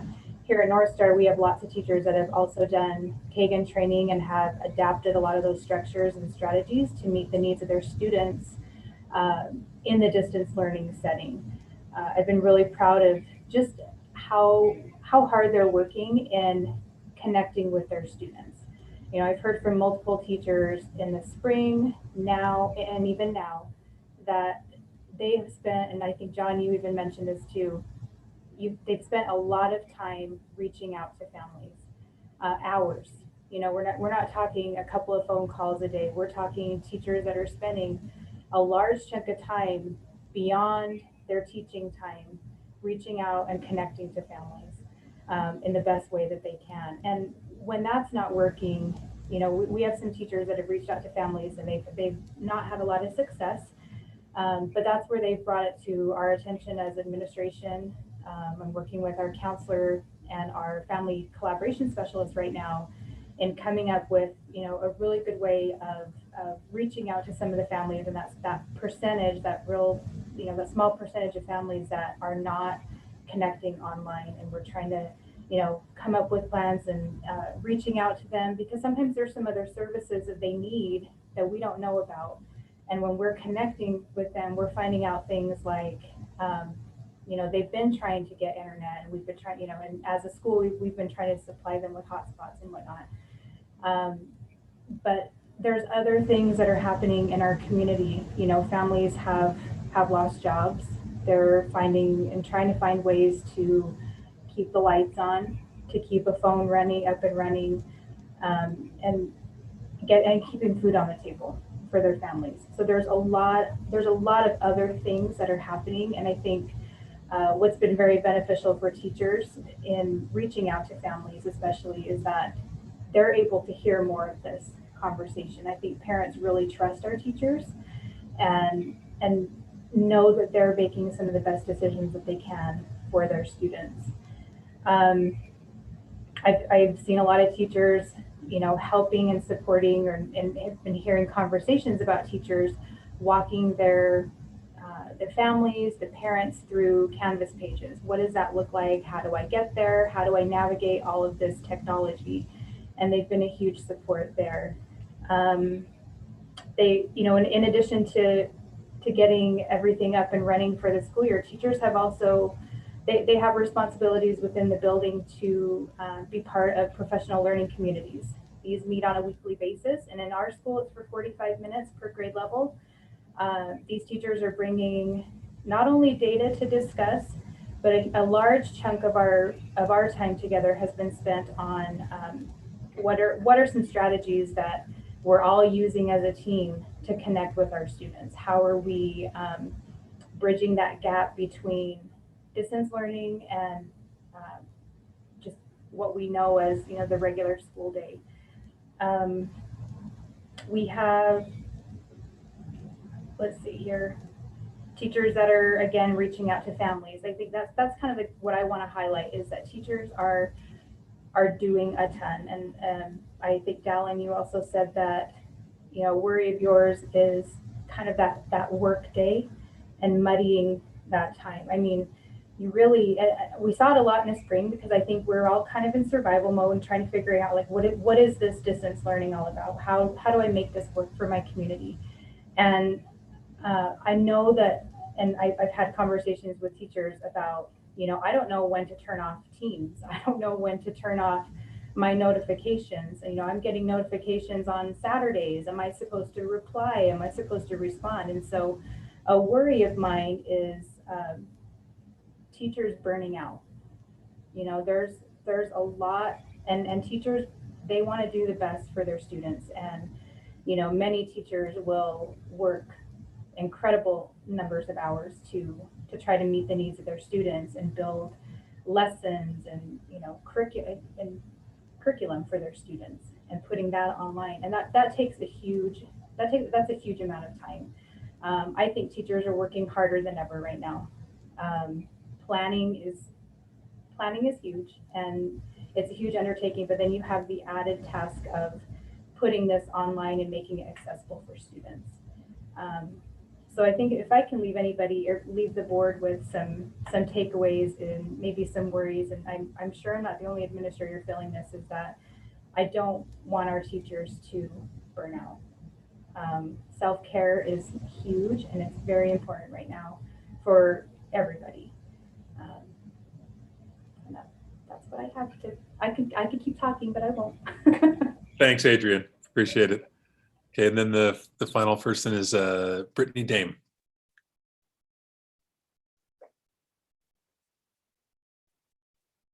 Whoop! We can't hear you. Still can't hear you. It looks like your mute's off, but there's no sound coming through. Can you hear me now? Yes. Perfect. I hate that saying, can you hear me now? But I just did it. Okay. Hi. Thanks for letting me come today. I'd like to take a minute to personally thank the board and Superintendent Madden for your data-driven approach to determining our learning modality, I guess is what you could call it. Our current return to school metrics make me feel valued and respected and protected. And I just really want to reiterate the feeling that I've had for a long time. This district is my home. And those things make me feel like this is my home. So let's talk about online learning in my world as a teacher, because it is crazy and hard. It's really hard. But there are some things about it that are really working. So my students are coming to class, and most of them turn their cameras on, but like I think Kyle said, like I struggle with that too. At home, they're conducting physics experiments right now, and they're dropping objects I've seen like rocks, marbles, ping pong balls, SpongeBob figurines, and they're dropping them into pools like the bathtub or the sink or bowl. So if you have a middle school student in my class, I'm sorry, it's a mess at their house right now. And the cool thing is they're doing this with their little brothers and sisters. They're watching videos, they're taking notes, and they are really doing serious science thinking. And I personally am taking this time to try to foster independence and interdependence. And striking a balance has been kind of challenging for me. I'm learning that online school provides challenges that are really similar to those that I faced in my first year of teaching. Like, how much of this work can students do on their own? When and how should we collaborate with each other? Are my lessons straightforward and clear? Are they engaged in their learning? Do they see value in this work? And thankfully for me, the second time around answering these questions, I'm getting much faster at it. But it's really difficult to figure out these questions the second time around.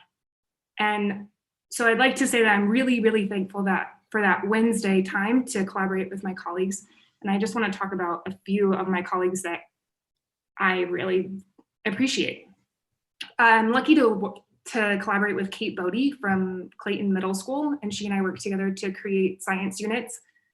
Our goals are to get kids away from the screen as much as we can, and our collaboration has really helped me reflect on the things that I choose for my students to engage with, the supports and the scaffolds that I provide for them, and how I deliver content to them. I'm really thankful for Hannah Hansen, my partner math teacher. She and I hold joint 1-hour help sessions Monday through Friday to help our students. She's taught me how to learn, she's taught me how to use algebra tiles, which I had no idea how those worked. And now I can help our students with their math if she's busy. And I really appreciate this time that we have together, because without her help, I don't think that we would get the numbers of students that we're getting to come to help session. I've worked with Michelle Stimson, our reading specialist at SLCSD Bryant, and with her help, I've integrated so many more reading supports that are useful for all of my students. Within my teaching team, we're using annotation and vocabulary approaches that will help our students transition to high school. So we hope that by the time that they leave, they'll know why and how they should annotate a text and how to get new vocab words in their brains. I, once a week, meet with my interdisciplinary team, and we talk all about kids. And we talk about, are they turning their cameras on? Who deserves some kudos? Who needs extra help? And how are we gonna make sure that they get that extra help? So every single week for at least an hour, it usually turns into 2, we talk about individual students and how we can actually help them. This collaboration this year has made me a better teacher. I'm a video producer, an editor, and upcoming YouTube star, but all my videos are unlisted, so you can't actually look at them because it's embarrassing. A web designer, I've learned some HTML, and now I feel like an intervention specialist too. I have weekly professional developments where I learn something new and then I implement it, and I can't even say how hard it is. Like, I work way too much, way more than I have in the past, but I can't imagine doing it any other way. And from my perspective, it's all worth it to keep our loved ones and community members safe. So thanks. Thanks, Brittany. So there's 5 reasons why I just love education right there. Thank you all so much for staying up and for all the effort that you put in for kids in Salt Lake City School District. I can't thank you enough. I don't know if you wanted to, if anybody had any questions, Melissa, or if you want to move on and let these lovely folks have the rest of their evening, whatever you want to do. I suppose that's up to the board. I'm happy to let these hardworking folks on their way. On behalf of the board, will say thank you for the work you're doing. I think that you're the true heroes of this situation, and the virus has thrown us all for a loop, but really you're the front line and the heroes of it, and we value the work you do. Can't say that enough. Thank you. Yeah. And this 5 represent a lot. There's a ton more people out there that are really getting after it. Thank you all.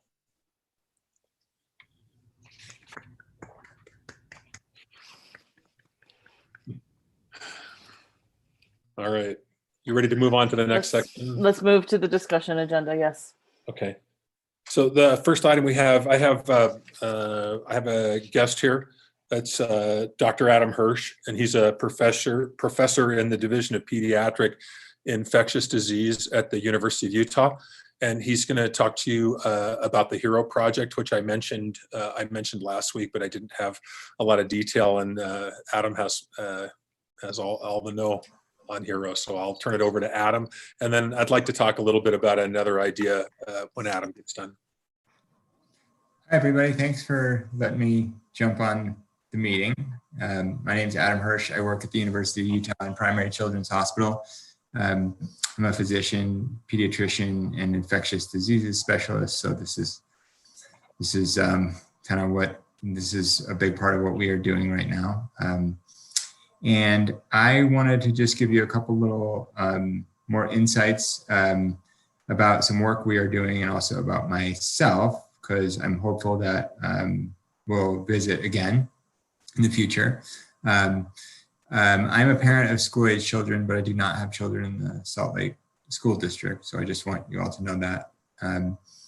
But in my work at the University of Utah, I'm an epidemiologist and health services researcher, and have a career that's focused on the intersection between health policy and child health.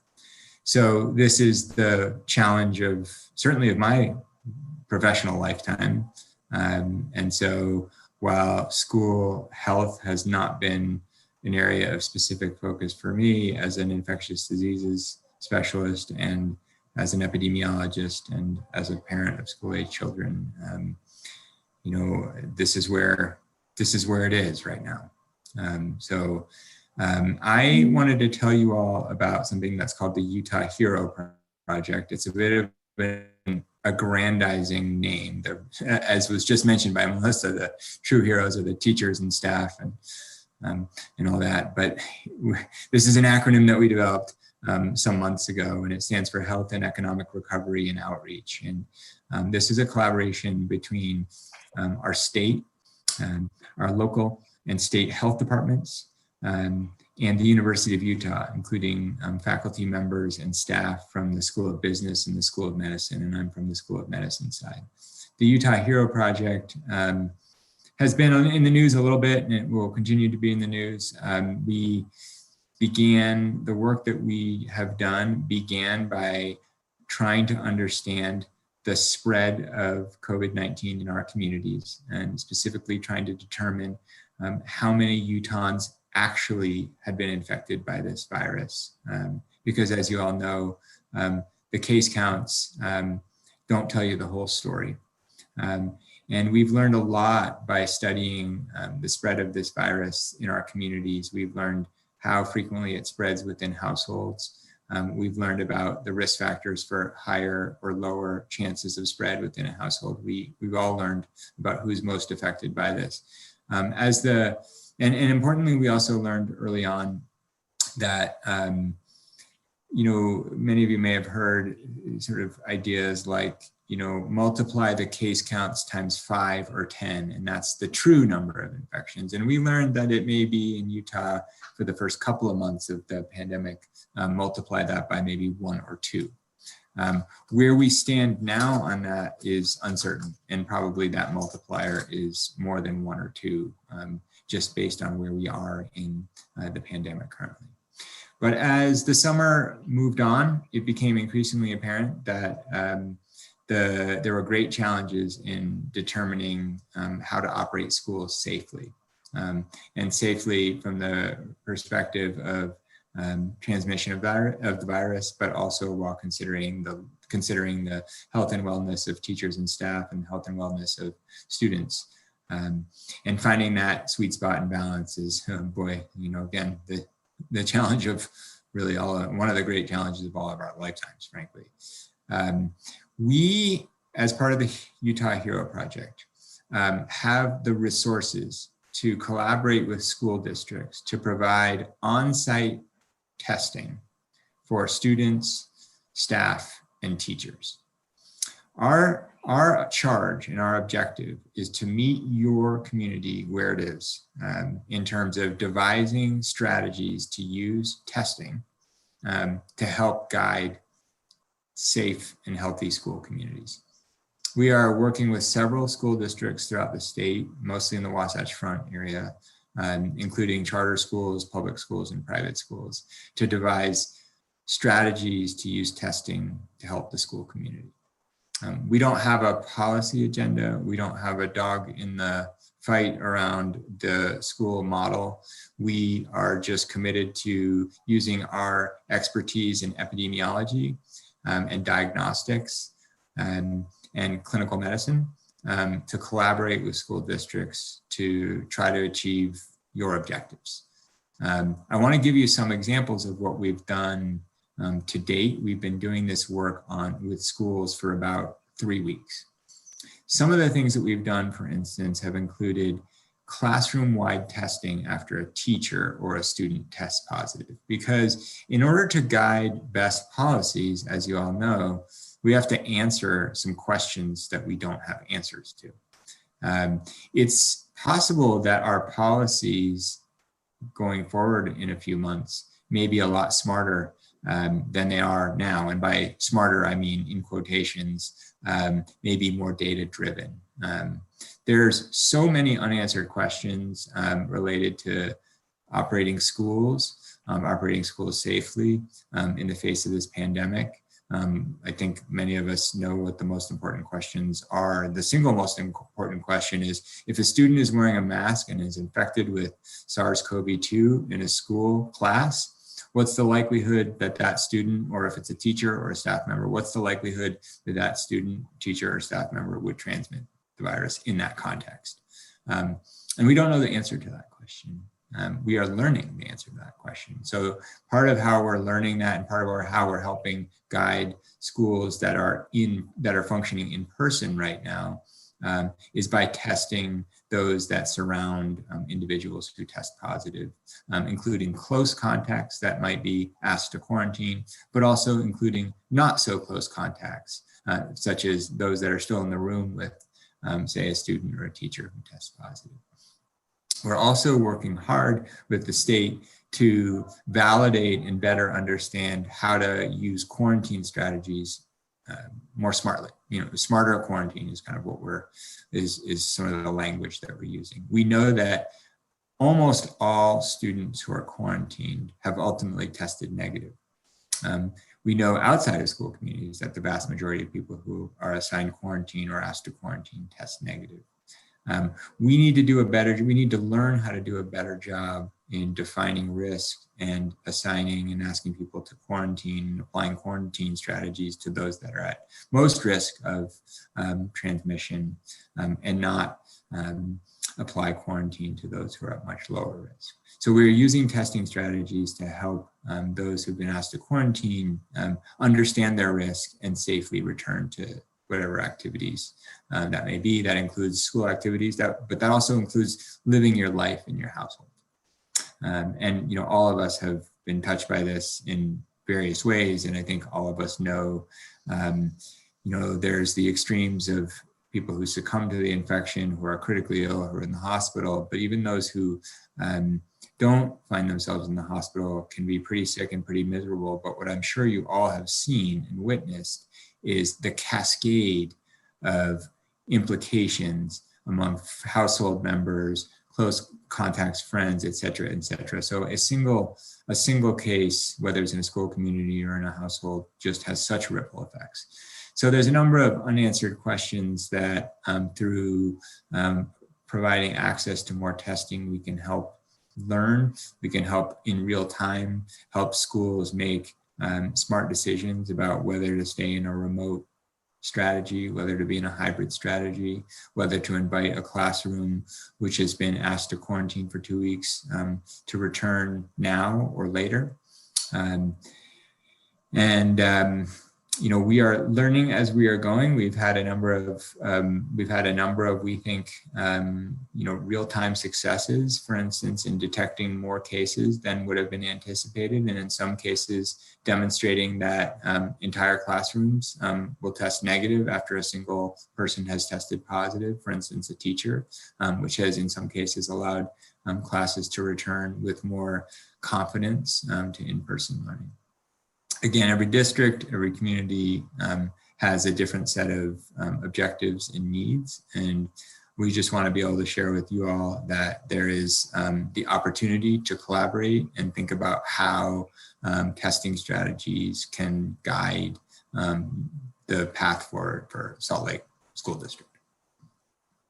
That's kind of vague, lots and lots of questions. I would love to have the opportunity to answer questions, whether it's now or in the future, but hopeful that we'll have an opportunity to collaborate and think about how testing can, help us proceed. So can I interject something here, Melissa? So thank you, Dr. Hirsch. So I guess I'd like to propose a path forward from here. Dr. Hirsch and I have talked several times about the HERO project and the potential that it has to be of some assistance to us. But I know that a little later on in the meeting, you have the board meeting calendar on the agenda.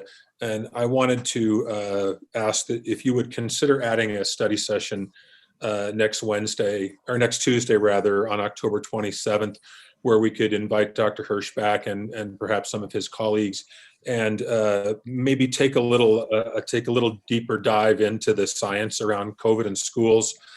Maybe the format could be a short presentation on what we know, what we don't know, lessons learned from different situations around the state, even around the country.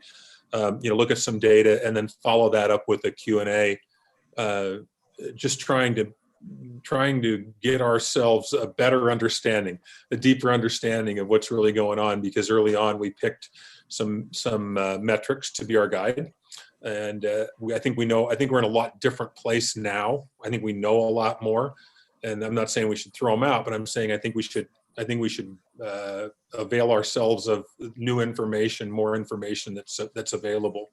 So I'd ask that you maybe consider that. If right now, I guess anybody has questions about the HERO project, we could certainly ask, and I hope you'll consider a study session for next week. Thank you, Superintendent. And thank you, Dr. Hirsch, for being with us. Board members, if you've got questions now, I'm hearing the superintendent say he'd like us to take a deeper dive. And thank you, Dr. Hirsch, for being willing to come back potentially next week for that. But if we've got board member questions now, I'm happy to take those. Go ahead, Christy. Oh, I'll let you arm wrestle for it. Oh, who? You and Mike. Oh, go ahead, Mike. I'll go. Nope, ladies first. All right. Dr. Hirsch, thank you so much for being here tonight. I appreciate it. And I think that, having a deeper conversation with you and your colleagues would be a great idea. I know that we talked about that a couple of weeks ago in our board meeting, asking for some sort of a community panel, conversation. So thank you, Larry. I think that this would be very helpful. Maybe, so what popped into my head, and I might have missed it, what type of test do you use? Yeah. I told you I was big. So we, at the moment, we are contracted with ARUP laboratories on University of Utah campus. We are, in a sense, a mobile testing unit of the University of Utah. That's how you should think of it. And we offer saliva PCR. So it's the gold standard test. This is no different than if you went to Rice-Eccles Stadium and waited in one of those lines. But what we are providing for schools is schools that are operating in some form of an in-person model. We are offering on-site testing, sometimes outside, sometimes inside. I'll give you an example just really quickly. We tested in a school in the Wasatch region on Monday. There was a teacher who had tested positive and had, obviously had interaction with a large number of students across 2 grade cohorts. We were able to test 65 students and use the results of those tests to help the school guide next steps. And it's PCR testing, it goes straight to ARUP laboratories, and it's on the normal turnaround time, which is right now, in the last week or so, we've been about 24 hours. Sometimes it can be a little bit longer. Our team collaborates with the local health department. So anytime there's a positive test, we contact, actually even before the health department would be notified. So we can actually accelerate the time to notification. We contact the health department. They initiate the contact tracing associated with the individual who has tested positive, make the appropriate communications with the school, and then our team follows up with all the negatives. So this should be viewed as an augmentation of the state and local public health response to the pandemic. In doing testing, we do ask some very brief questions about participation in activities, use of masks, just things that would be helpful to the whole community in terms of understanding the risks for infection or where it may have been acquired if should the test be positive. Okay, that's great. Well, you answered the second question about the turnaround piece. Yeah. And my third one is, how many tests a day can you do? Whether it's multiple sites or one site, how many tests can you possibly do in one day? Dang, you're right on the money with these questions, Christine. These are important questions. So at the moment, we have not done this yet, but we have the capacity to do up to 500 tests a day. That would be a big effort. But that's kind of what our field team, we're a big team. I mean, there's like 50 people employed in this project. That's kind of our daily capacity. At the moment, we are doing school-based testing 3 times a week. So our weekly capacity is approximately 1,500 tests. I don't know if you think of that as a big number or a little number, but that's the sort of number that we're at now. When a lot of this work was conceived initially, and you know, some of it is resource constraints, but a lot of the conception was to be responsive, what we refer to as triggered testing, responding to positive cases in a school community and being able to provide testing for the ring around those positives. As time has gone on, we've learned that, for instance, now with the low risk early return from quarantine policy that's been endorsed essentially statewide, there's quite a bit of demand for testing at 7 days for those who are quarantined in school communities. So that's an area that we've been able to provide support for. And there's also been a lot of conversations about testing, kind of more of a surveillance kind of testing that we've been thinking about as schools, either individually or at the district level, maybe considering a change in the model. Or, for instance, if a school was put into, as we all know, many of our neighboring schools have had outbreaks and have had to be in a remote model after an in-person model for periods of time, we have identified those periods as potential opportunities where testing before going back into an in-person situation, whether it's testing close contacts of cases or even random testing, would be considered as a potential strategy to help schools make their kind of next step decisions. Again, we don't have an agenda in the sense that we don't have a commitment to, this is how we want to do testing. We want to collaborate with school districts to figure out if and how there are strategies within the confines of the resources we have that can be helpful for your schools in your district. That makes sense. Thank you so much. And so I guess the last thing, which might just be more of a statement and then more information, Larry, as we talk about this with Dr. Hirsch and his team, is around the privacy issues. I think as you go into school buildings and whether you're out in the parking lot or in the classroom, you know, for us to really understand what that, you know, permission slip would look like and the data bank of how, you know, the privacy part of it would be handled. So all I can say is yes. these are actually novel challenges. I mean, privacy and HIPAA and FERPA is not, you know, new to us, but, you know, large scale testing in a school community in a public way. I mean, you can see when we're testing at a school, you can see it. I mean, what's that? Well, you know, the whole school knows what's going on. There are challenges introduced, and it is like a lot of things. You know, it's not individual based. It's often a large cohort, and there are real challenges that need to be addressed, and we are learning as we are going. But you know, privacy is of paramount importance to our team. Thank you, Mike. Nemelka, go ahead, then Dr. Yeah, Dr. Hirsch, I just wanted to say that, boy, if you want to give us some time next Tuesday on the 27th, like the superintendent suggested, boy, I'd be more than happy to give you whatever time you need, because it's a very big concern of mine, because, you know, and a lot of my people out here on the west side. So if you can work that out with the superintendent, I'm for it. Yeah. Yeah, and I want to say, I mean, maybe I'll get a chuckle from some of you. I mean, I could argue all sides of this. You know, I think we all could argue all sides of this. And you know, testing. You know, I'm here talking to you all about testing. I will also say that there are unintended consequences with testing too. And, you know, I want to be very clear about that. And in the conversations that we would have around testing, you know, we all have to have our eyes open to the cascade of consequences when you test, especially when you're testing people who are asymptomatic, which is primarily what our team is focused on doing. It's not necessarily random testing. It's directed testing to identify.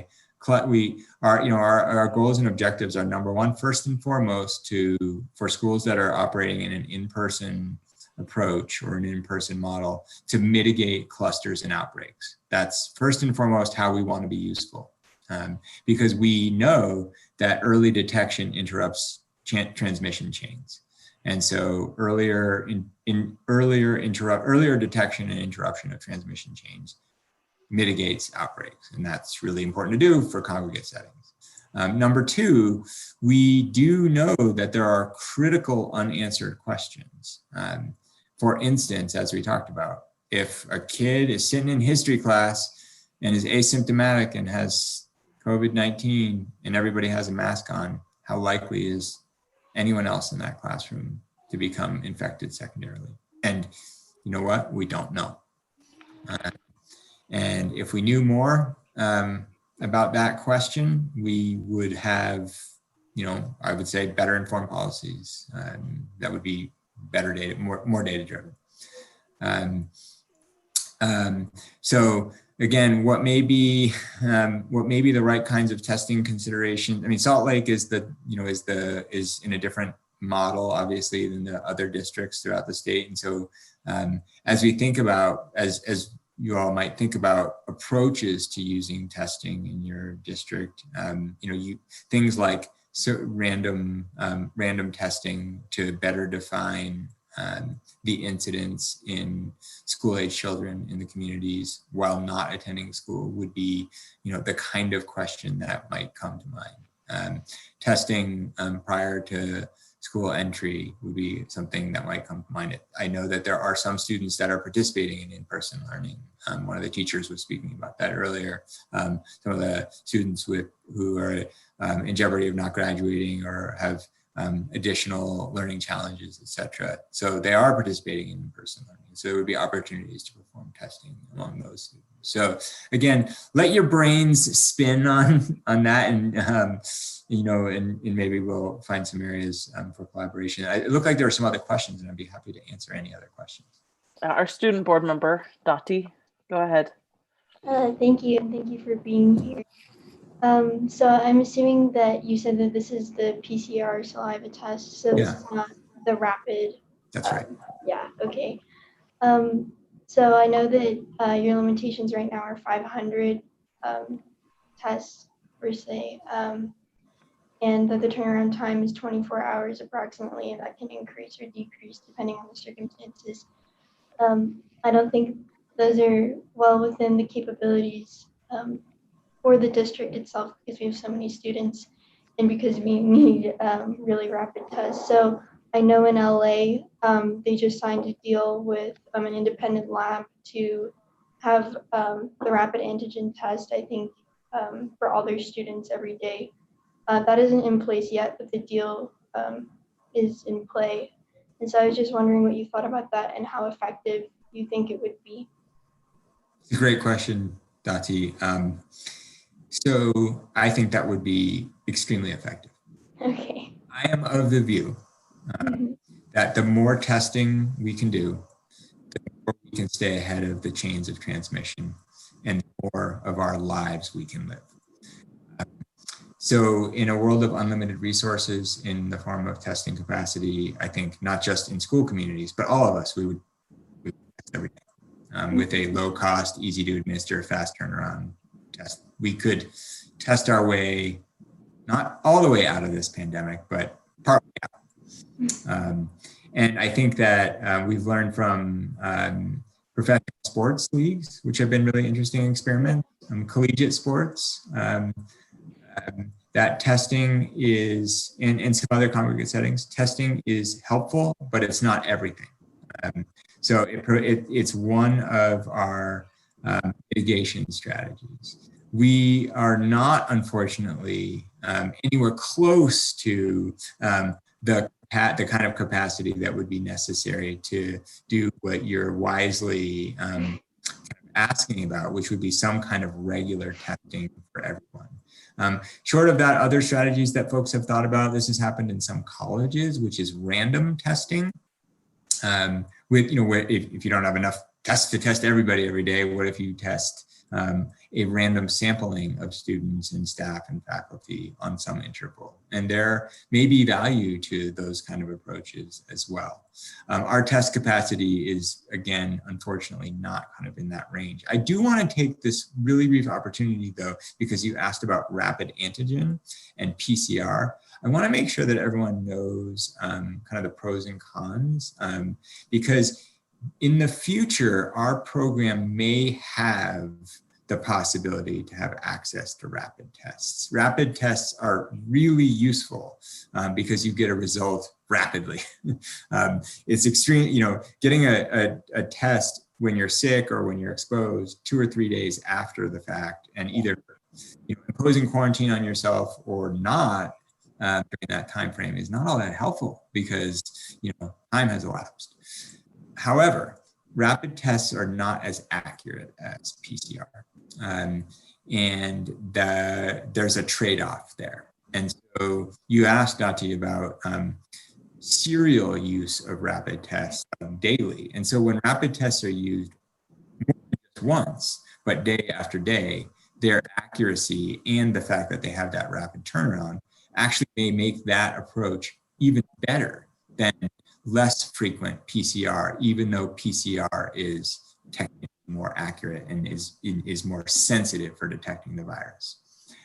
So there's trade-offs at play. Okay, yeah, thank you very much. Yeah.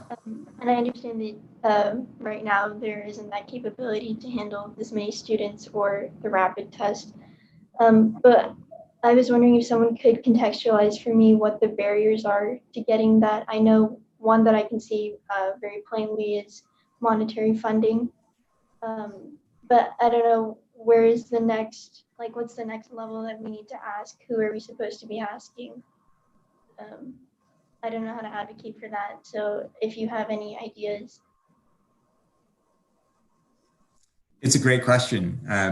And, you know, on the one hand, it's a massive resource ask. On the other hand, it's just a massive resource ask. We are facing the public health disaster of all of our lifetimes. So the secondary consequences of, you know, not adequately controlling the pandemic likely dwarf the resource investment that could be used to get ahead of it. So you're asking really good questions. Send a letter to the governor. I don't know. I mean, these tests are not inexpensive. Rapid antigen tests are maybe in the $30 to $50 range. So you multiply that times whatever your population is, times however many days a week, and it gets up there fast. Thank you, Dr. Hirsch. Sam, did you want to ask a question or make a comment? Well, I was just gonna respond to something Dati said, which was that, and I don't know the timeline exactly on this, but I had read that our state at some point in the next few weeks is due to get 60,000 antigen tests per day. Is that right? Per month. Per month. Oh, okay. That's helpful. Yeah. So yes, we've been eagerly anticipating and awaiting that. That's a federal disbursement of rapid antigen tests that's calibrated based on the population to all states. That's calibrated based on the state's population size, and that deployment of what has been calculated to be 60,000 per month, at least as I understand it, for Utah, is primarily for schools, though there's also some allocation in that 60,000 for first responders and police, fire, etc. So the details of how it would all be allocated remain to be seen, but it is nonetheless a rather large number of tests, nonetheless. And our team has begun to try to think about, 180,000 would be better than 60,000, but with 60,000 or 40 or 50,000, if that was what was allocated to schools, how could we use those tests best? Some of the ideas that are worth thinking about are strategically placing these tests in community clinics that are near or adjacent to schools, urgent cares, for instance, or primary care clinics, where students or staff or teachers who are experiencing symptoms could be directed and get tested rapidly. Because if positive, the subsequent appropriate isolation would take place. But if negative, could return to work or learning, on a faster timeline rather than waiting in line at the university and waiting a day or two for a PCR. So the turnaround time is extremely advantageous. There's been discussion about using rapid tests for athletics.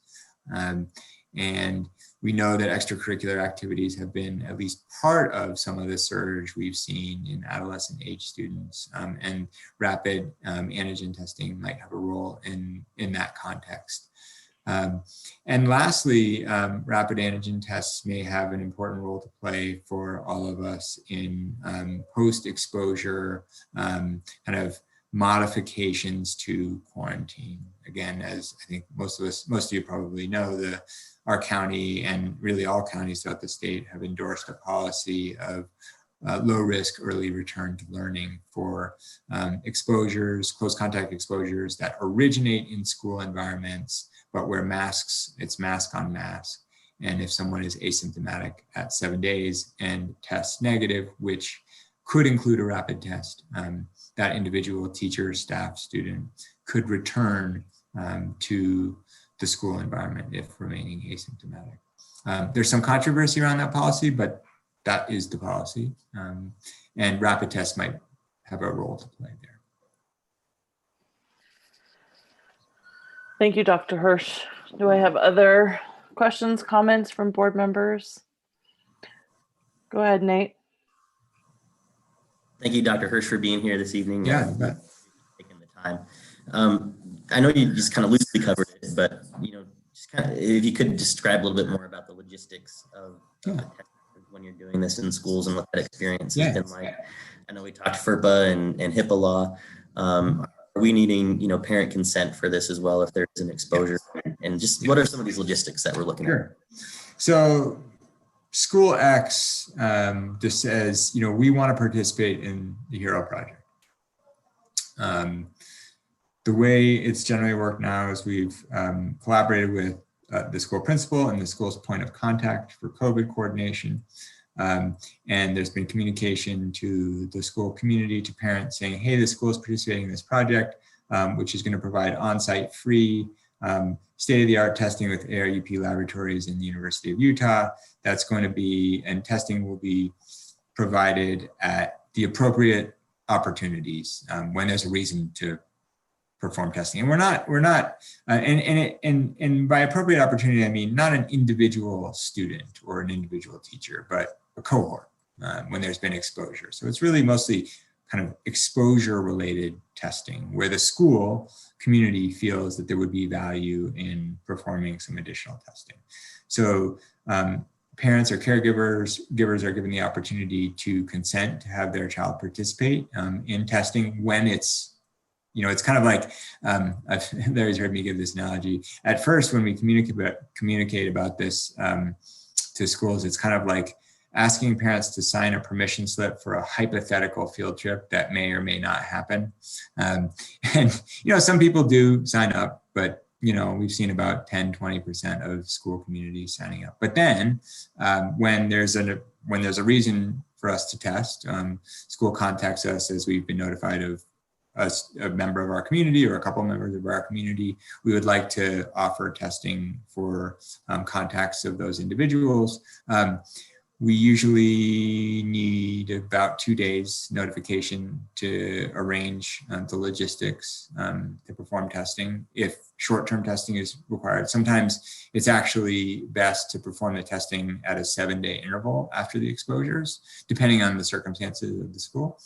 And in that time period, we've been able to really ramp up, the number of eligible folks who choose for their child to be tested. But again, it's completely voluntary.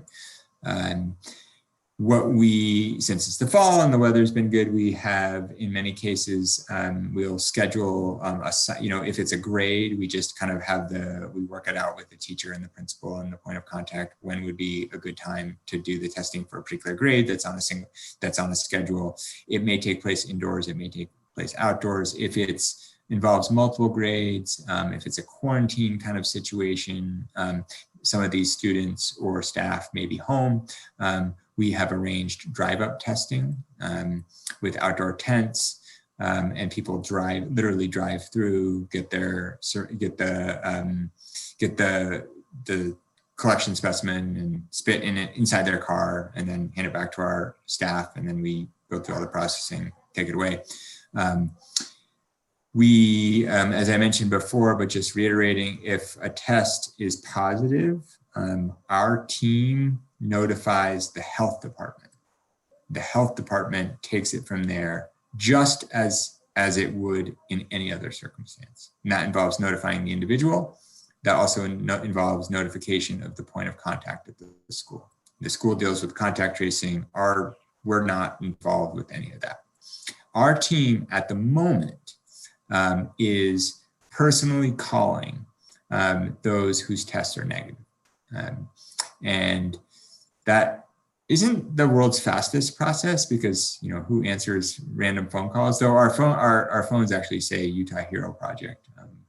And so, maybe people are prompted to pick up the phone. But at the moment, we're communicating negative results from our team. That is not necessarily, as I said, the most efficient process. And we're working on strategies to perhaps be able to allow the schools to handle, and the point of, depending on the number of people involved, the point of contact at the school, perhaps to be involved with the notification of negative test results.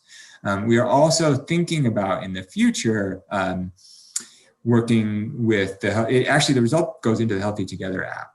Some of our folks who've been enrolled with that app have gotten their result after we've notified in that app. And we're certainly open to strategies at the district level or at the school level to think about other electronic modes of communication of test results. But again, balancing efficiency, speed with privacy protection.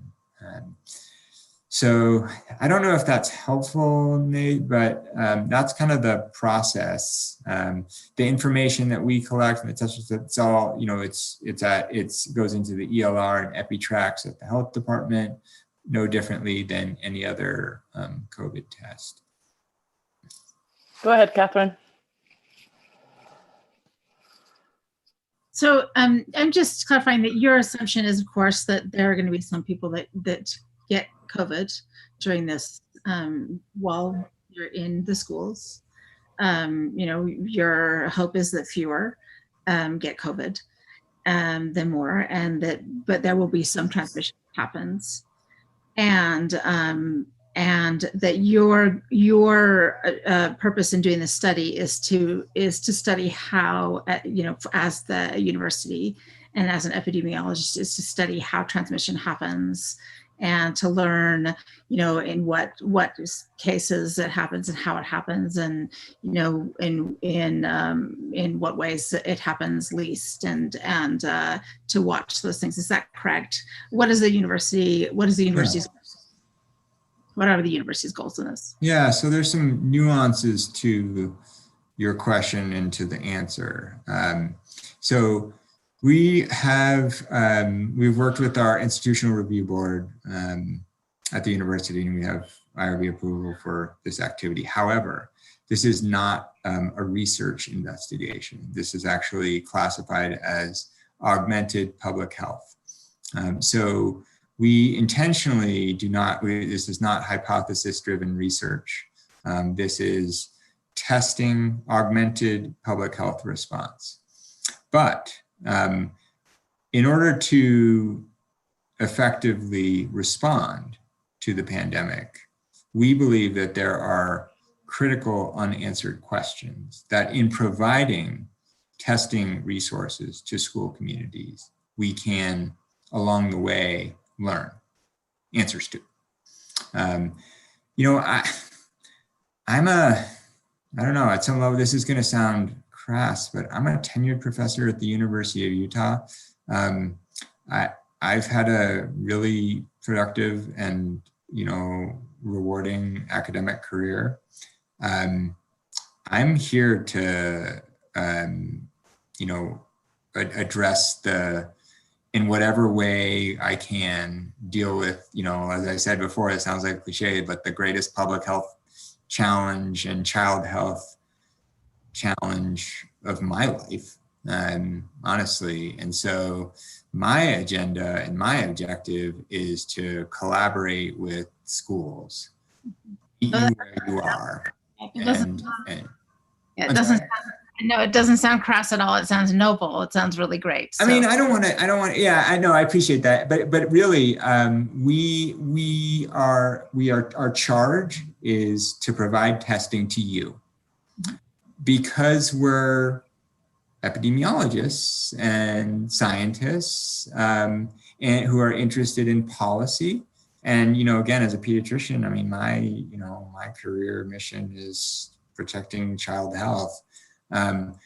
I believe that there are questions that we have to answer. And Larry's heard me say this, there are questions that we can answer now that can help us, not in 10 years, that can help us in January, in February, in March. There are critical learning opportunities that can help us develop smarter policy or reinforce our policies. It may reinforce exactly what we're doing right now. We may learn that there are more opportunities to safely offer in-person learning. We need to answer these questions so we can, take another look at our policies and ask, where do we go from here? First and foremost, we are I never would have thought I would say this, but I'm a mobile testing unit. I mean, that's what I am.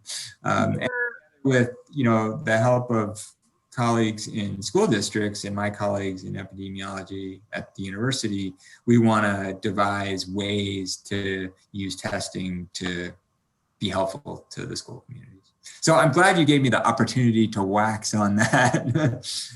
But that's genuinely where we're coming from.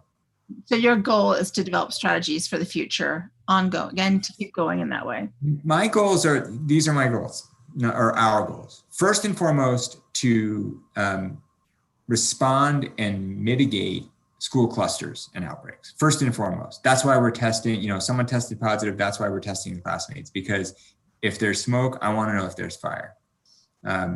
Using that information, we want to, we then, refill our data bank about, how often was there transmission in a classroom? Maybe not that often, maybe very often. Maybe we identify the kinds of activities that are more or less associated with transmission in the school environment. We have the opportunity to do testing for extracurricular cohorts, just like any other grade. We have a particular interest in ensuring that we include teachers and staff. And in fact, with the we have had much more participation given the population, we've had much more participation from staff and teachers than from students in the work that we've done so far. And that may be just due to perceived risks to their own health, but we've had a lot of interest from teachers and staff in getting tested in these situations. But yeah, secondarily, our sort of next set of objectives are to learn. So that we can, refine our policies.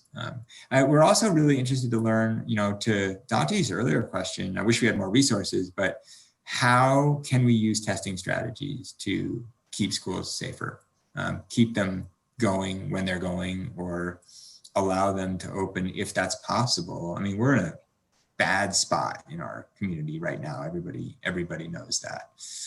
But again, it's a long school year.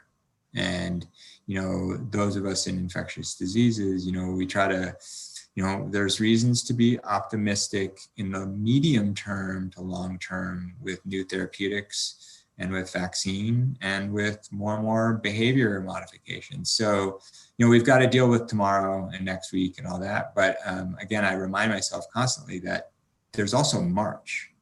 And, we want to do right by our school communities in March based on what we learn now. Great. That's very helpful. Thank you. Yeah. Dave. Yeah, so, and maybe not a question you have to answer tonight, Dr. Hirsch, but you mentioned that your program and just testing in general, right, is one component of a larger, puzzle of other requirements and ideal factors, right? I mean, if you can tonight, I think we probably know some of the obvious factors, but do all of those pieces exist that would complement the work that you're doing that could help us learn more about how we can really target, different strategies for remote or even in-person learning at some point? I don't know. I mean, the observations, nationwide, only 20% of U.S. school children are attending school in person. Obviously that's, not the majority, but it's a large number of students. And I think there are some lessons that have been learned about how to make it work and mitigate risk, and how to fail miserably. I think one of the really important lessons learned is where there's smoke, there might be fire. And if you don't respond to the smoke, you're going to run into big problems. Testing can help with that sort of assessment of, how big is the fire when I saw some smoke? So that's kind of one response. I mean, there's no question that what you do, I think most of us that are studying this virus as epidemiologists and observing school and any other congregate settings, in most school environments, and I think that I didn't know if you were wanting me to go on a broader pontification about it, but I will for a minute. I think what we've also learned in our state and from other states is it seems that the risks that are introduced in school, the transmissions tend to occur outside of school, not in school, but that when infected people enter school, we do run the risk of transmission. And all the mitigation strategies that we all know about are just so critical, especially the more disease there is in the community, and the opportunities to, and there are states, I have collaborated with some school districts in Vermont that has, an extremely low incidence of infection, and, they can kind of, make a few more mistakes in their school environments when the prevalence in their community is so low. Whereas in our community, it's got to be 100%. If you're going to try to conduct any kind of congregate daily activity. We know the effective mitigation techniques. We know we have learned. I mean, I think one of the things that some people will say, I told you so, and some people are surprised, but we've learned that younger students can and do wear masks quite effectively. And while nobody's perfect, including all of us, with how we use our masks and including young children, it's pretty remarkable how young children have adapted to mask wearing in school environments and in other environments, quite frankly. I think, kind of my last sort of big picture lesson learned is sort of relates back to, sort of the smoke, where there's smoke, there's fire, is we've just got to be, you've got to be willing to respond to data that says, this isn't going the right direction. And I think that's where we've seen, whether it's locally, our part of the, in our state or nationally, that's where we've seen, real challenges have been kind of not reading the writing on the wall. So I think those are kind of the main, lessons that we've seen. I think it's also, I should also add that, and you all know this, but the rate of rise in the case numbers is certainly a lot higher in adolescents than it is in younger students. We know that adolescents are more likely to get critically ill than younger students. They're also, less easily supervised. They have a lot more independence and autonomy than younger students do. So those are just observations. The big cluster outbreaks have generally been in high schools, not in elementary schools, though there have been outbreaks and clusters in elementary schools throughout the country, and in camps and in preschools and in daycares in Salt Lake City, as you may have read about in the past as well. Thank you. Thank you, Dr. Hirsch. Oh, sorry, go ahead, Sam. Thanks, Melissa. I'm sorry if this was covered when I was kind of getting kicked off, but I appreciate all your information and thoughts, Dr. Hirsch, but I would just ask the superintendent and others if we could maybe gather some information. You may already know this, but for next week, if we're going to have this meeting next week, could we gather some information about where and when the kids that are in buildings right now are, so that we can use that to kind of think about how what we're building onto if we're thinking about testing the kids that we have in buildings now. Yeah, we can do that, Sam. Thank you. Thanks, Sam. I think, Dr. Hirsch, you can see we have lots of questions for you and lots we want to learn, and we'll be, hopefully the board will support an additional study session to ask more questions. Sure. And we've taken an approach to listen to science and be careful and cautious as we return to school. I'll say again that our goal has always been to get kids back in the buildings as soon as we can do that safely. And I think we need to be listening very carefully to what you're saying and to what we see happening around. And if we can find a way to manage our way through this and get our kids into buildings, that's what I'm after.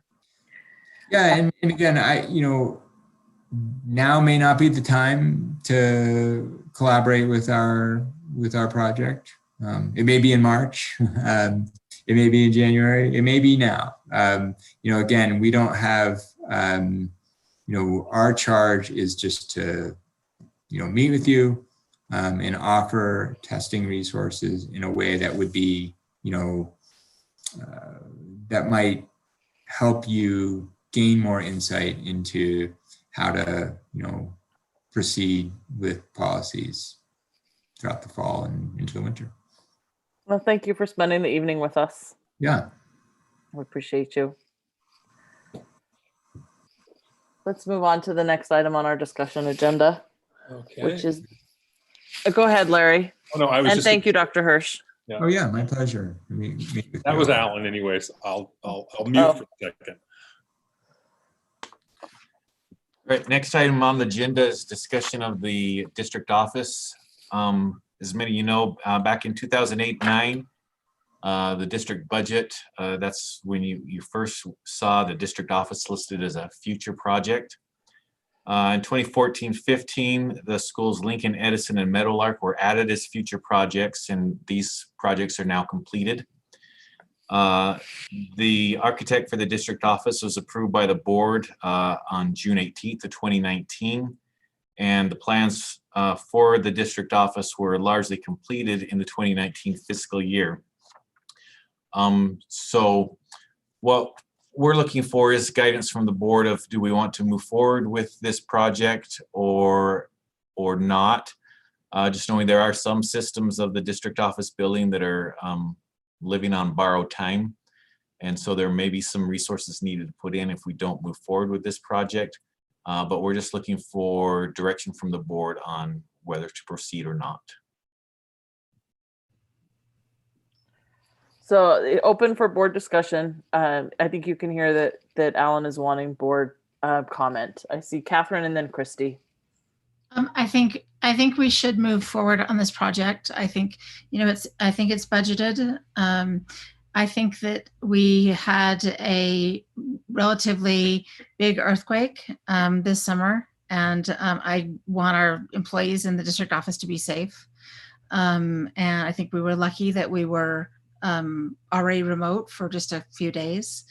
And I think we need to think about getting it done. And it's long overdue. It's our only building that's not earthquake proof. And I think we need to go ahead. I do think we should take a second look at and have the superintendent take a second look at the plans. That's one thing I'd like to do, is have the entire board take a second look at the plans before we go ahead with the project. And I'm done. I think Christy was next. Go ahead, Christy. Sure, if I was supposed to jump in. Okay, so Alan, thank you. I appreciate, the questions. I feel like you're asking us two different questions. There are actually two questions. The first one is whether or not we should go forward. And then the second question is about whether or not the building is safe to be inhabited right now. And, for me, and to kind of volley off of what Catherine just said, the board has actually not seen the plans. The architect has not come to a board meeting. We have not been presented with the plans. None of us have seen those in a board meeting where we could say, yes, that looks great. And so that would probably be something that I would want to have done first, is the architects come and show us the plan. But I also am a little worried about us being this close to the end of the year. We have new board members coming on, and I would like for those board members to be a part of that conversation, of committing, to move forward. Although this is a previous board commitment, and I absolutely agree that we need to move forward and replace the building. We've been talking about it. We know we have the money. So, but I feel like that's the secondary question. I first want to see the architect plan, then I want to be able to, have the conversation about what those plans look like. And then also we're going to be in the middle of a superintendent search, which, will land on their plate, with a new district office. So I think we just need to be really cautious about how we do that. But in the meantime, Alan, if you're asking us, is it time to move everybody out of the district office? And that that's something for safety issues, then I think that that's something that I also want to hear about. That if you're ready and you have places that you can disperse people to right now because you're concerned about, what's going on in the building, or if there's going to be, an impending cost that we have that needs to be done before we hit the winter. So I think that I just want a little bit more, conversation around that piece of it. But absolutely, we need to replace the building, but I also want us to have a better timeline than what we have right now. Just have a quick clarification, Melissa. I thought that the board had an opportunity to see the plans in October of 2019. Is that not correct? I was actually out of town that weekend, but my impression was that the board had the opportunity to go down and look at plans. The board had the opportunity to meet with the architect and Paul Schulte and discuss some ideas, but not to see the finalized plan. Okay. The finalized plan, none of us have seen. It hasn't come to the board at all. Okay, I thought that you looked at plans, and I was out of town when you did, but you didn't actually see it. They didn't present anything to you. Okay. It was prior to the plans being drawn. It was just a participation process. Thanks for that clarification. Okay, that's good to know. Nate, go ahead. So I really appreciate the comments so far that have been discussed. And, to kind of dovetail on Christy and Catherine's thoughts relative to this, I'd also like to make sure that if we are going to kind of revisit those plans, that those plans are in line with the sustainability resolution and the benchmarks that we set, and how the building could certainly be a part of that moving forward as well. I think that's a really critical component to this next step, being that we have a little bit of time. We've had to postpone this with everything going on. Thanks, Nate. My thought on it is we absolutely need to redo the district office. And in order to do that, we have to move people out. So if we need to move people out sooner because it's unsafe, I'd rather move people out than put money in to a building we know we're going to have to reconstruct entirely. And then I would like to maybe just make sure we do take enough time to have new board members be able to look at those plans and new superintendent to look at them before we actually build. So I guess I'm not saying let's halt entirely, because there is a process of moving people out of the building, getting prepared to do this. and deciding not to invest money in a building that we're going to tear down. But then let's make sure we save enough time. We're really talking about less than a year. We're talking about 8 months to get some new people, the new board members, new superintendent, to have eyes on it too, so that the building is a more has more collaboration from the people who will be in it long term. And I do see that there's some value in moving people out. Now we have more people working remote. I think we can move forward in a way that still builds in that time. That would be my 2 cents on it. Build in the time for new board members and superintendent. Nate, go ahead. Yeah, President Ford, could I suggest that Larry and Alan start developing some kind of a plan or a report of some kind based on where we're at, and making sure that the board members at that time have a chance to look at the plans as well. And maybe we just pick this up at a later meeting as we get closer to the end of the year. Does that give you enough direction, Alan, for moving forward? I want to have Mike, if you want to weigh in on this, or Sam or Michelle. I know you won't be with us for too much longer, but your opinions are valued. And Dottie, always you. All of you. I want to hear from you. So I'd like to just say, go ahead with what you've already said. I think Alan should determine whether we need to move them out now. There's plenty of places around the district where we have optimal room for them. So I think Alan should go ahead and Larry should determine where we should move them if we move them. And I agree with Christy that we should wait until we get the new superintendent and the new board members in and let them work with it at the same time. But I think the key is if you think it's going to fall down around their head, which, that district office has been there since I went to Edison Elementary.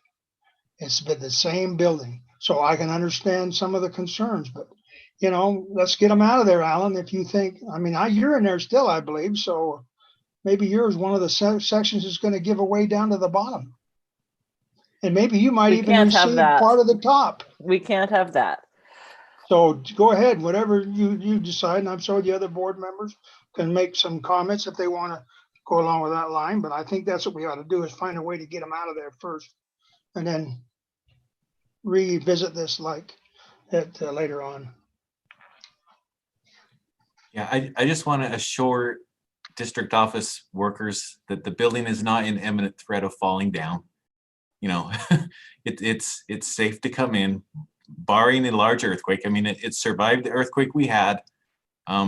If we have a larger one, that could be in question, but it on a day-to-day basis, it is safe to come to work.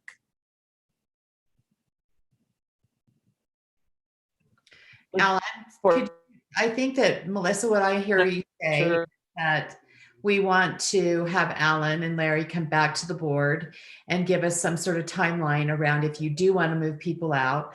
Otherwise, we need to schedule a time for after the first of the year when the new board members come in, to look at what we want to do as far as looking at those plans. Is that what I'm hearing your suggestion is? My internet's unstable, so I'm sorry that I'm cutting in and out.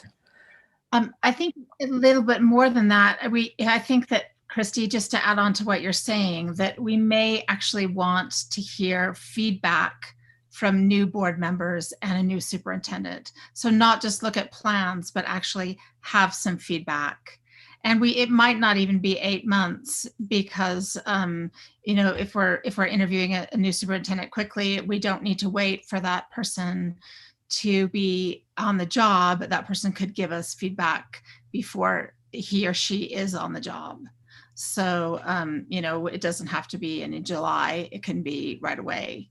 But I think that it's not just about plans. It's actually about the pre-planning stage. So, but I think that is what she's saying. So I think that maybe Alan and Larry develop a plan for that. Thank you. Thank you, everyone. All right, let's move on to the board meeting schedule. you see, it's just a copy of our schedule. When Nate and Larry and I were planning for our agenda setting, realized our board meeting is scheduled for election night, which is a Tuesday night. And we at one point talked about moving it off that night. And so I wanted to give the board an opportunity to weigh in on that for discussion. I'm comfortable with keeping it on election night. I'm also comfortable with moving it if that's the will of the board. And we've also heard a proposal from our superintendent to add a study session with Dr. Adam Hirsch and his colleagues next Tuesday, the 27th. So I'd like to open that up for board discussion. My 2 cents just to start would be, I would love to support a study session next Tuesday, the 27th, and I'm happy to keep the board meeting on election night. Well, if that's the will of the board. Okay, after listening to Dr. Hurst, and he's evidently wants to get a little bit more data before he comes and talks with us. So he's giving the board members and a lot of information already tonight. So I say maybe wipe that out for now and let him go ahead and get some more data, and then bring him in later on when we have some other questions for him after he's got some more data. And as far as the board member on election, the board meeting on election, I don't care one way or another. So that's all I got to say. Thanks for the feedback, Mike. What I'm hoping for, and I'm going to I'll let all the board members speak before I add in. So go ahead, Sam. Can we, so if we were to start at 4, would that be too early for people on the 27th? I can't start at 4. I have a previous commitment. So I would be done probably about 5:30. So that's the earliest I could come in on Tuesday. Into the conversation would be about 5:30. As my understanding is, we'd be looking about an hour and a half with Dr. Hirsch and colleagues. Yeah. So it would be, we've heard from Dr. Hirsch, which is great. I'm interested in hearing from other team members of his as well. Well, can I go ahead and make a motion? Yes. That we schedule a meeting? Well, I want to make sure everybody's got an opportunity to say something if they need to. Go ahead, Nate. So I would support the extra study session on the 27th. I think that's really important for us to be engaging in that way. And I'm indifferent about election night. I'm happy to keep it. I'm also happy to move it, but would prefer to move it to the Monday before, so the November 2nd. That would just be my only preference. And I can start any time at, similar to Christy at 5:30 on either nights. Okay. Go ahead, Michelle, then Christy. So Michelle and then me. Okay. Yeah. I agree with the study session for next week. And then for moving the board meeting away from the election day, I'm also, if we did the Monday or Tuesday, it would be fine. But I do know that we're going to be talking about kind of adding more diversity in the curriculum. So I think if we do it on election night, if people are going to be a little bit distracted, then I would really push to have it on Monday night, because I think it's a very important topic that we need to cover and we need to be really focusing on it. So, but again, I'm for either or. With a commitment that we take it. Yes, thank you. That's great, Michelle. Any other feedback? Oh, sorry, Christy. Yeah, go ahead. It's okay. So I already said the piece about the 5:30. So thank you. I'm open to it. But Superintendent, did Dr. Hertz give you the indication that he would be ready to come to a study session? I asked him about that before this meeting. We talked about it, and I've met with him a couple of times, and we've actually met with some other of his colleagues from Duke University. I know we've talked about more. There were a lot of questions tonight. There is more data and things that we can talk about, and hopefully answer more questions for people. So yeah. Great. So for me, obviously, I'm up for a re-election, although I'm unopposed, and then Sam and Michelle are both leaving, so that, you know, neither of the candidates are going to be sitting at the table. And Mike has already said that, you know, he's indifferent about it. So I would hope that we would just leave it on Tuesday, because I won't, you know, I think the distraction actually will be great. The conversation, I'm looking forward to it. And so I think that leaving it on Tuesday night for me is, I'm in favor of that. Okay. Thank you, Christy. I've just wanted to be sensitive about the conversations we've had about this before and recognize that it can be a difficult night. So if everybody's comfortable with that, then that's great. Nate, go ahead. Yeah, thanks. I just had one question for Christy. Does the 5:30 start time also apply to Tuesday, November 3rd, or is that the 27th? So actually, it's only for our study session night. Okay. Yeah, I just have a commitment that night or that afternoon until about 5:15. So 5:30, that'll give me a little bit of a window. So next week on Tuesday is fine. The November 3rd is just our regular time is fine. I'm not. Okay.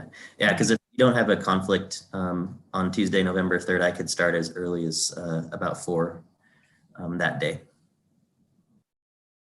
Sam, did you want to go ahead and make a motion, or did you have a comment? Anything to add? No, I mean, I was just doing a thumbs up to Nate's suggestion of moving it earlier on election night. But I think that's a good idea. 2 separate ones, just to make sure we're all good with that, or should I just do one motion? I think we first need to move this to the action, and then we can do it, I think, in action. In action. Yeah. And I would say let's do it in 2 motions just to make it really clear. Okay, so my first motion is that we move to action the addition of a study session to talk with Dr. Hirsch and his colleagues about testing on October 27th, 2020 at 5:30 p.m. Second. All right, that's to move to action. So let's go ahead and vote to move that to action. Michelle Tuitpo, yes. Mike DeMalca, yes. Catherine Kennedy, yes. Nate Salazar, yes. Samuel Hansen, yes. Melissa Ford, yes. Right, yes. Okay. Then we don't need to change the election night one at all. Is that everybody feel good about that? We'll be focused and ready. It might not be, if we can do 4, it might not be bad to do it earlier. Yeah, so I think we can schedule that without changing our schedule. Okay. So I'll just notice it for an earlier meeting if I'm seeing everybody nodding their heads in consensus that it's a good idea to do it earlier. Well, and you can schedule it as a study session, Melissa. Right. I mean, there's no reason why the meeting has to start at 4. You can schedule a study session at 4 and one at 5, or you could schedule a closed session during one of those hours, like we often did. You know, we often have done that. Right. So we can change the timing, but we won't change the day. So we don't need a specific motion for that one. All right. Thank you. Moving on to the next item on our discussion agenda. It's Board Policy B1, Board of Education Legal Status, Responsibilities, and Ethics. As you'll recall, this was on our agenda last meeting, which we moved to this meeting. And so these are things that have been put onto the discussion agenda after coming through the policy subcommittee. So I will let Christina, do you want to talk about this, or does somebody representing the policy committee want to talk about this? I can talk about it, but then I think Board Member Kennedy should talk about it. So as you recall, a long time ago, when this first came on the agenda, there was some question as to whether or not innovations wanted to be included in the rotation, because the prior principal had indicated that they did not wish to be included in the rotation. And so I was directed by the board to ask the current principal of innovations, Pam Patterson, whether or not she would like to be included in the rotation. It will have her students included in the rotation. So I brought this to policy subcommittee with the indication that, yes, she did want to be included in the rotation. And the question is to like how we could make that work. And I think board member Kennedy brought up some larger issues, perhaps with the rotation and the selection of a board member that she wanted to propose to the board as far as making changes went. So I'm going to let her take that over. Okay, so we talked about this as the policy committee with Ms. Kendall, and we appreciate her guidance and her bringing this to us. So we talked about it, and then we talked about it again. And so this again is specifically about policy B1 about the student board member, and with Pam Pedersen's decision to include the students at Innovations. So we really appreciate her willingness to include the students at Innovations and to have them be part of our community of board members. And I just want to mention how glad we are to have Dottie as our board member and what a great job she's doing. And she's a model of the perfect board member. So we appreciate her, and as we appreciated our board members before her that have done a wonderful job. So thank you, Dottie. And you asked exactly the right questions tonight. And they were exactly the questions that I wanted to ask Dr. Hirsch too. So thank you, and thank you for pushing on those things. So one thing that we thought about, the three of us, when we were talking about it, is that there are already 4 schools, and there are different numbers of students at those schools. And so when we add a 5th school in, then all of a sudden that those schools, if you rotate the choices through those schools, you don't have a choice for the students as you go through the school. So in other words, you wouldn't have the students wouldn't have a rotation as they're in the high school. And indeed, the rotation doesn't really include sophomores and freshmen anyway, or first year students anyway, as they rotate through. It is actually a little bit unusual for us to have a junior. And so we're pleased to have Dottie with us. So what we thought we proposed to the board is maybe having the opportunity also, because we have I think there's probably about, correct me if I'm wrong, Superintendent, but about 400 students at Innovations, maybe on the high side. Is that about right? I think it's a little on the high side. Yeah, and then maybe about 350 at Horizonte, depending on the year. Is that also on the high side? Yeah, that one. And so depending on the year, and then you have classes of you have Highland and East and West varying, but depending on if you're looking at the senior class and the junior class, but the schools altogether of being 2,800 to 2,000. So you have really disparate numbers, and so really gets to be inequitable numbers of students that we're drawing from. And so what we thought is maybe we should rethink this model and make this open for an application and a sort of a really transparent process, because I think the process is really different from school to school, and have it open to all seniors for that year. And in that way, it would also allow us to include SPA and SLCSD students as well. And right now they're not in the rotation. And also, if we have the remote high school starts having a lot of students attend, that also allow those students to apply as well. And so we would have a transparent process that was defined in this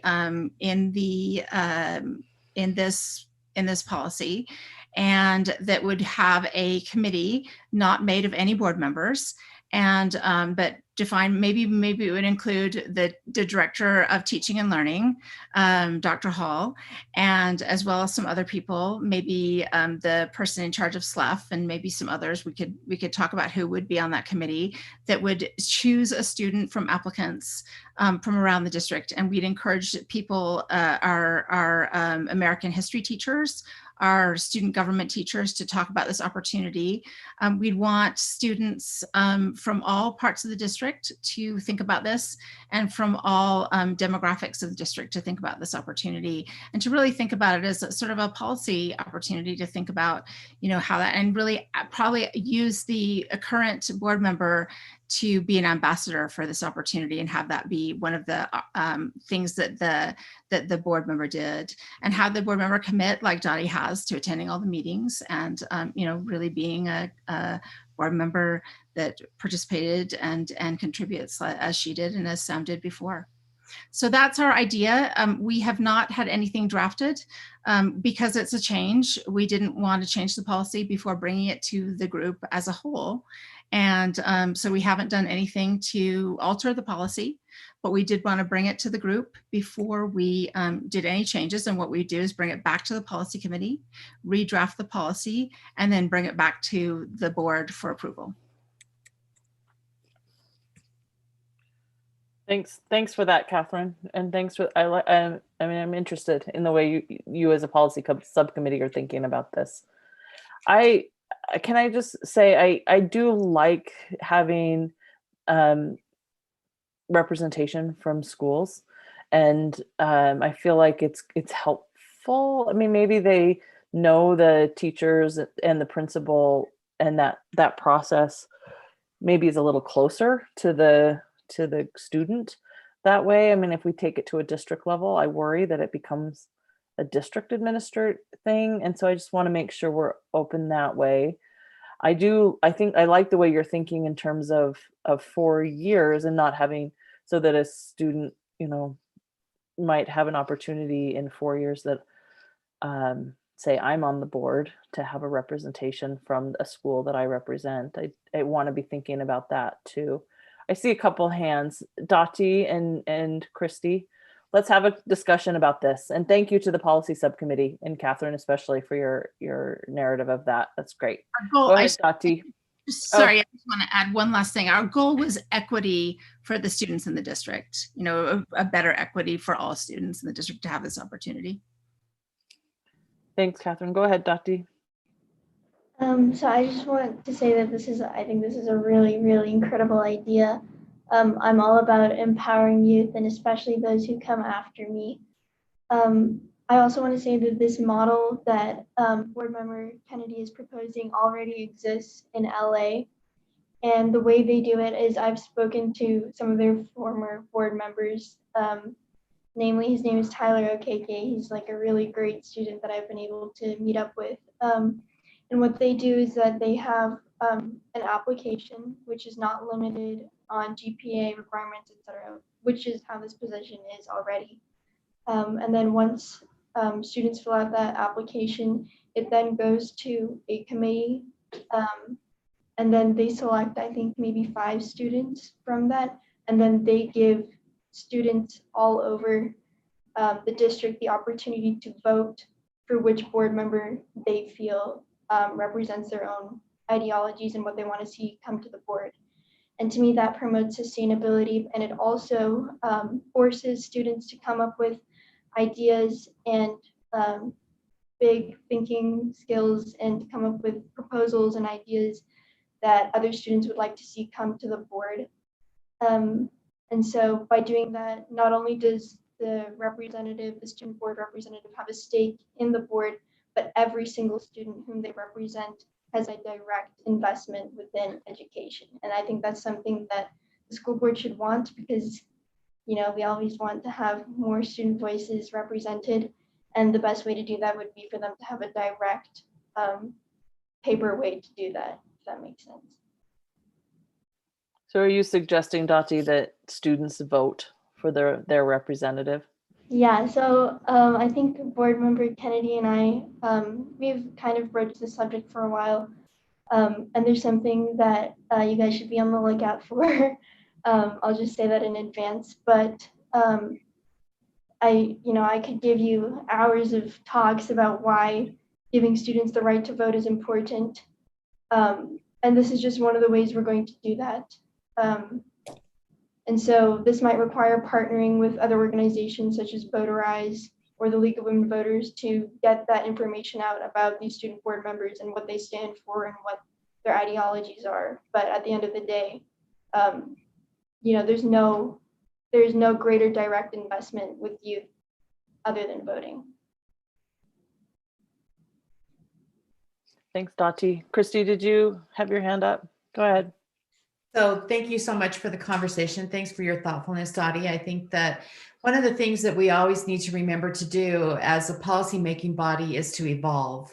And we need to always be thinking about, the changing times and what's the best way, for us to reach out and to utilize this position on our board in the best way possible. And so we've had amazing, stellar student board members that have been very diverse and have definitely represented the demographic of our district over those years. And I think that this is a really interesting idea. I think it's something that needs more discussion. So first, I would be in total support of innovations, being added to our policy. But the second piece is I would like this board to have a further discussion about looking at what that really looks like. I would rather us work together as a board instead of this going just to the policy committee and put into policy. I'd really like us to talk about what that plan would look like, and get some of the information that Dottie's talking about. Talk to our other school districts across the Wasatch Front or in other states. I would like to see us have a really healthy discussion at the board level and then give good direction to the subcommittee of what we would like that policy to look like. I think that this is one of the most important things that we do as board members. It's one of our most important responsibilities is being the policy makers. And I also want to make sure that we're including the schools. I think that, this has been at the local level for a long time, and we want to make sure that we, gather in, as many people as possible along with community. So I would just like to say that thumbs up for me on innovations, but I would like this piece that Catherine and Dottie, are talking about to come back to the board for further discussion before we move it into the subcommittee. Thanks, Christy. Do I have any other comments on that? I definitely support talking about this. I love where you're headed with it, Catherine and Dottie, and I would love to maybe have you come back and present what you're thinking, the two of you, what you're and other policy subcommittee members, and then make it a whole board conversation. I think we can pass the policy or approve the policy tonight and then say can we, Christina? Alyssa, I'd like to say something.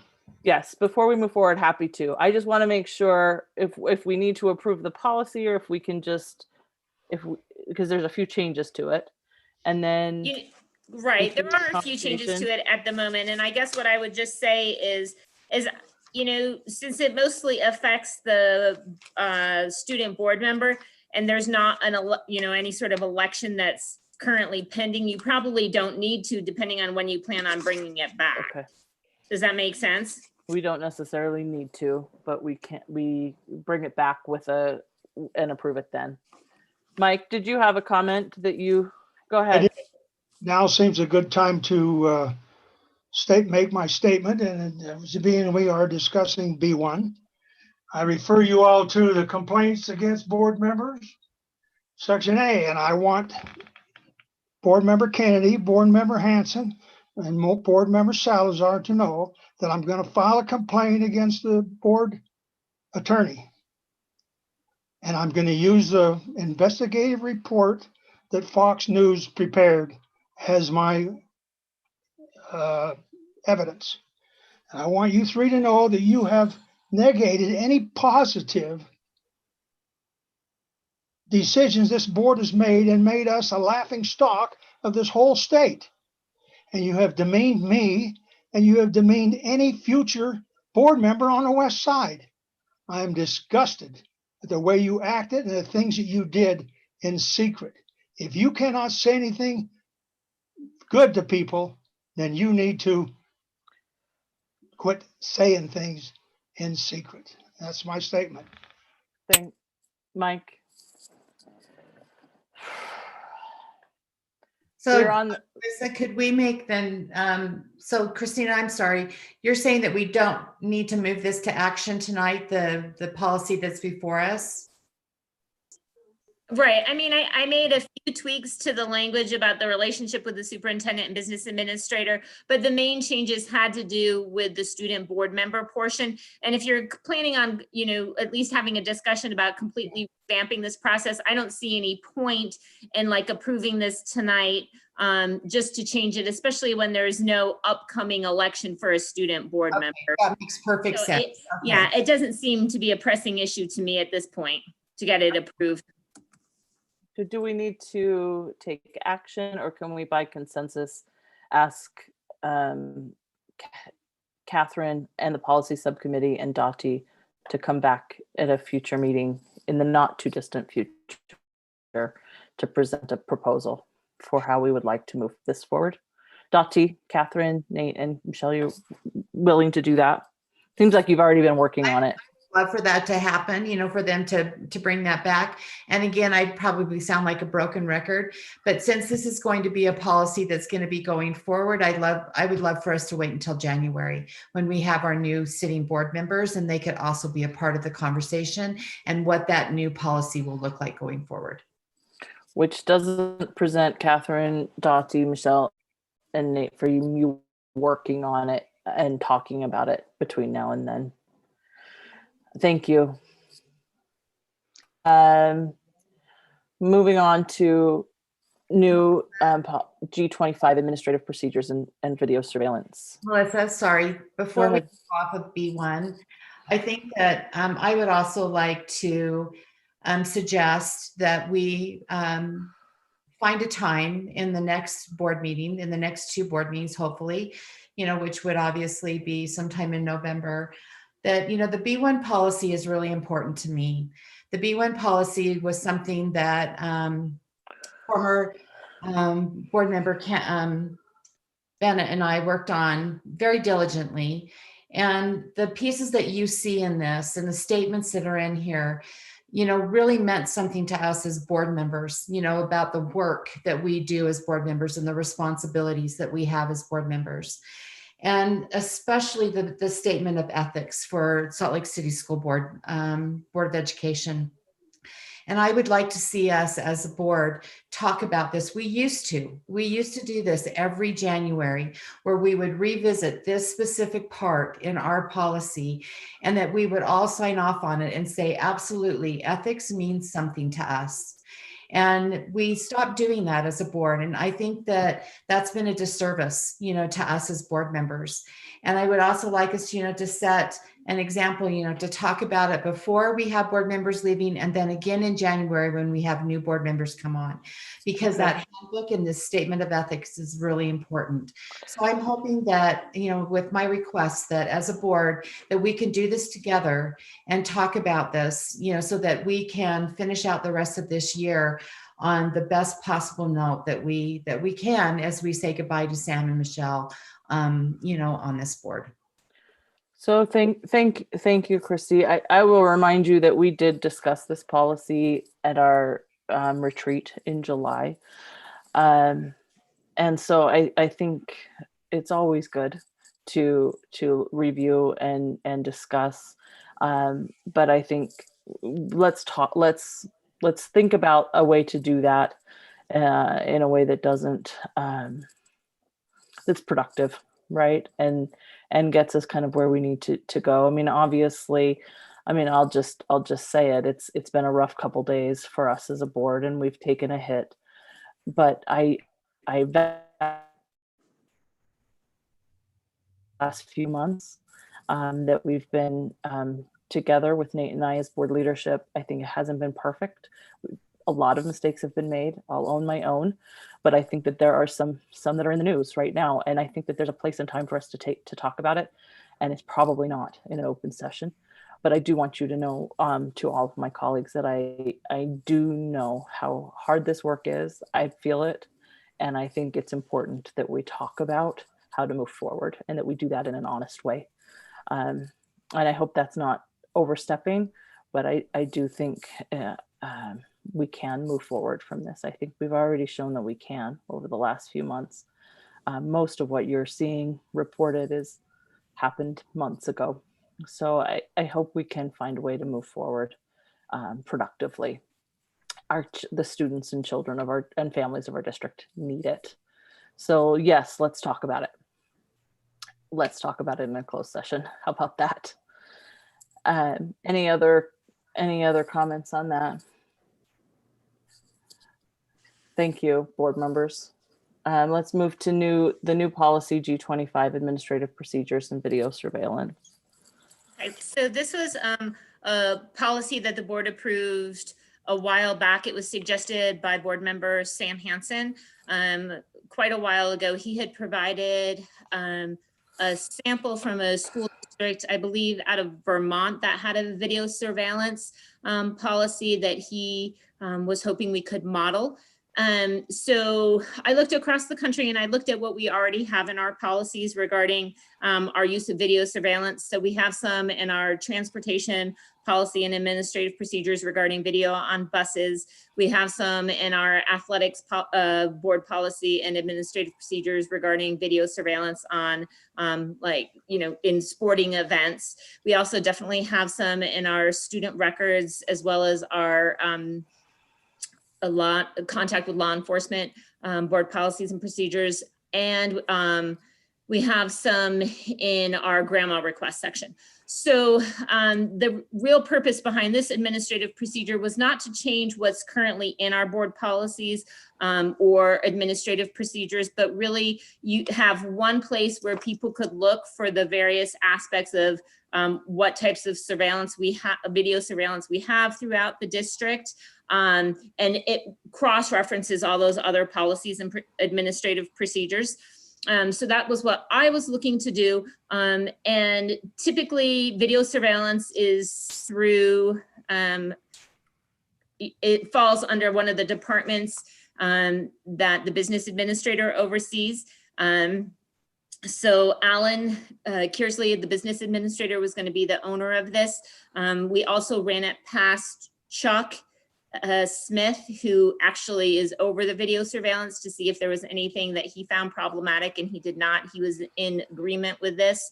So the administrative procedures really aren't anything new. I think it just outlines in one place what our perspective is. And also, as I know is very important to board members Hansen, Salazar, and Kennedy, and I think as well to board president Ford, that video surveillance should not be used inappropriately with regard to, looking at any of our employees or visitors or anything like that, that it has to be a legitimate business purpose and not for any unlawful or unprofessional reason. So that was what we discussed, and the subcommittee felt comfortable putting this forward for discussion and approval as it currently is.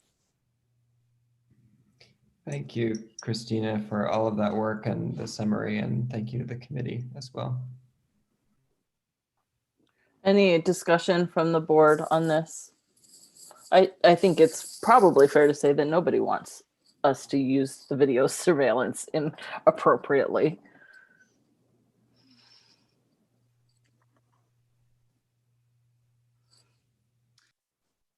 So that being said, should we go ahead and move it to action? Did you have something to say, Dati? Yeah, I have a really quick question. It goes back to I think the last board meeting we had. I know this probably doesn't have like a strong relationship with anything, but the school resource officers, we were meeting with a representative from the police department, and they had highlighted that there was no way, that they hadn't established a way of communicating complaints against any like task force or school resource officers.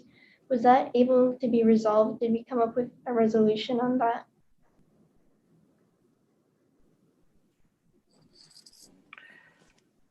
I can try and answer that. So, thank you. And Dr. Buendia can jump in if she has a better idea. I think right now, definitely our procedures and as outlines a process by which we advertise to parents when the committee is meeting to discuss how SROs are working in the schools and how parents and community members and stakeholders can bring forward complaints. And we're really looking at ways in which we can sort of advertise and get the word out about that opportunity better, so that people know that there is a process and that there are meetings that they can come to and express their concerns.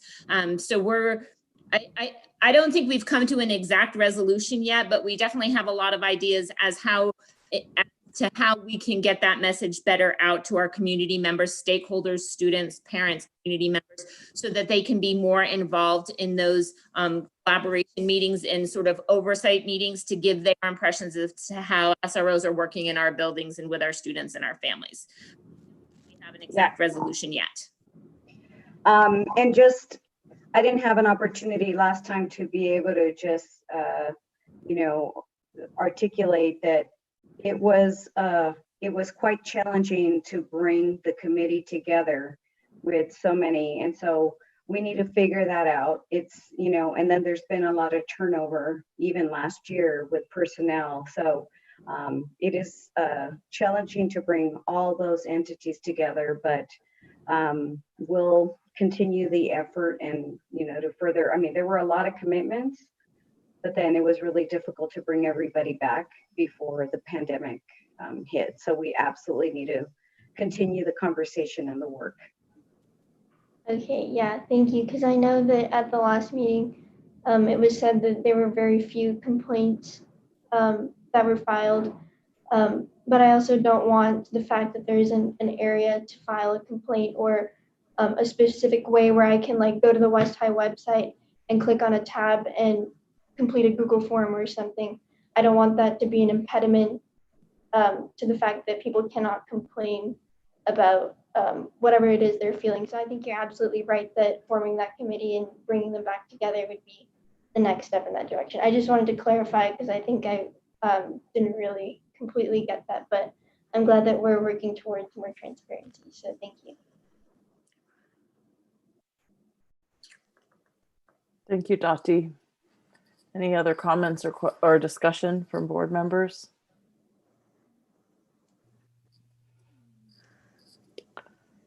Can I go ahead and move that we send Move this it. to action? Yeah, please. I move that we send the new administrative procedures for G25 video surveillance policy to the action agenda. I second. Any discussion well, let's go ahead and vote on that, moving it to action. Michelle Tuitpo, yes.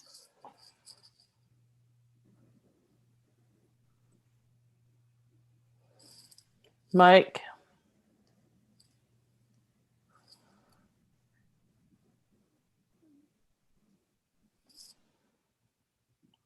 Mike, how do you feel about moving this to action?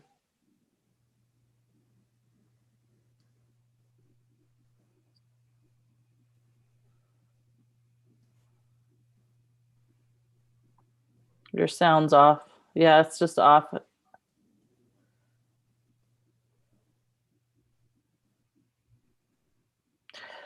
We'll come back to you, Mike. Go ahead, Catherine. Nate Salazar, yes. Samuel Hanson, yes. Melissa Ford, yes. Christy Sweat, yes. You can give me a thumbs, or does it need to be a voice vote, Christina? Can a thumbs up do it? It should be a voice vote. Okay, we'll wait for the sound to work. I can't get him unmuted.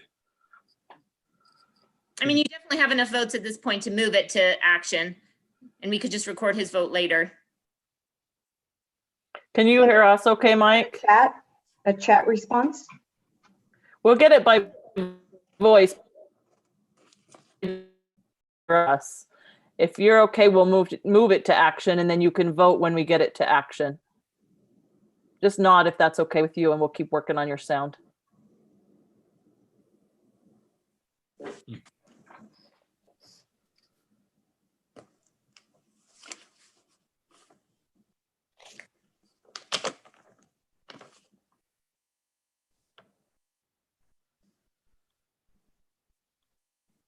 Okay, we'll go ahead and move it to action.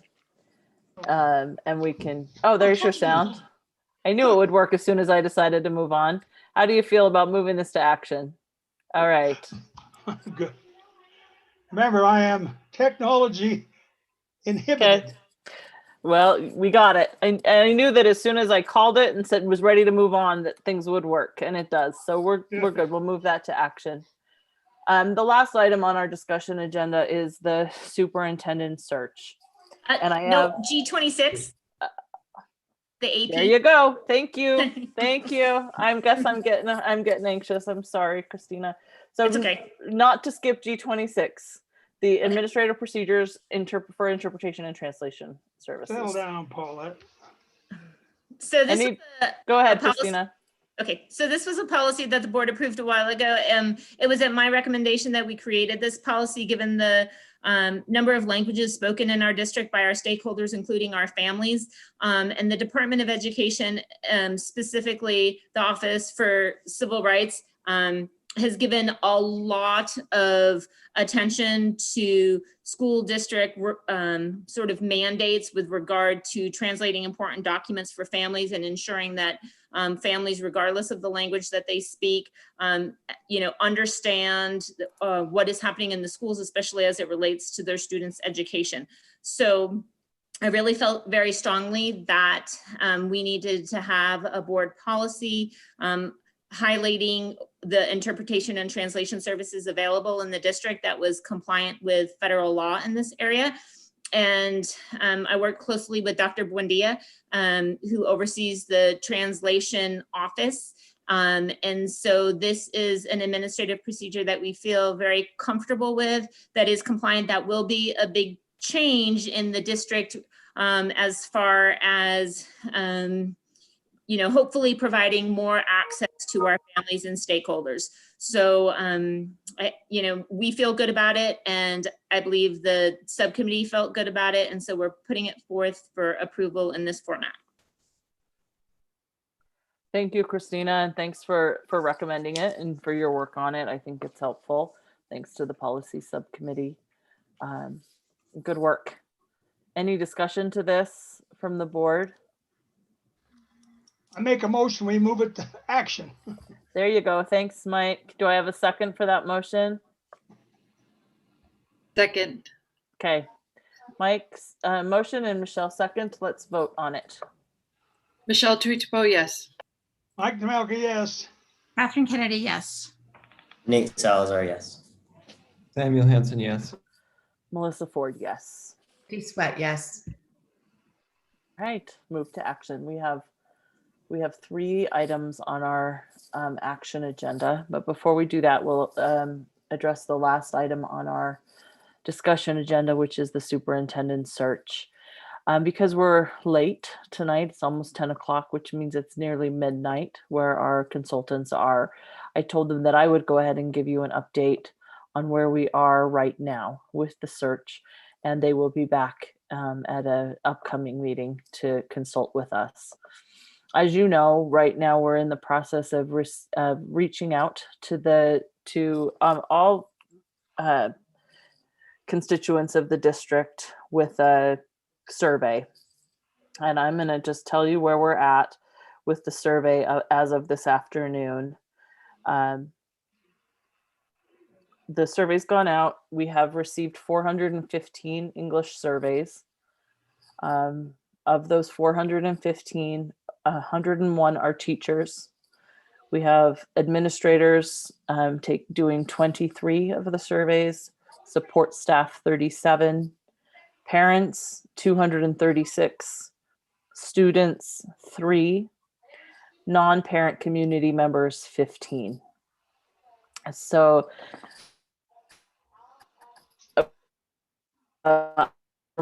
for growth with that, and the survey's open for a while longer.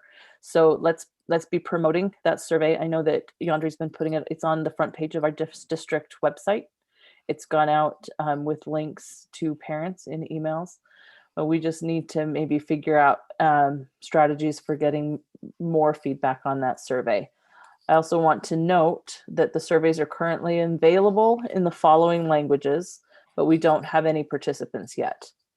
Arabic, Bosnian, Burmese, Chinese, French, Kinyarwanda, Korean, Somali, Swahili, Spanish, and Vietnamese. So remember, we want as much participation as we can get. Then the second update, go ahead, Christy.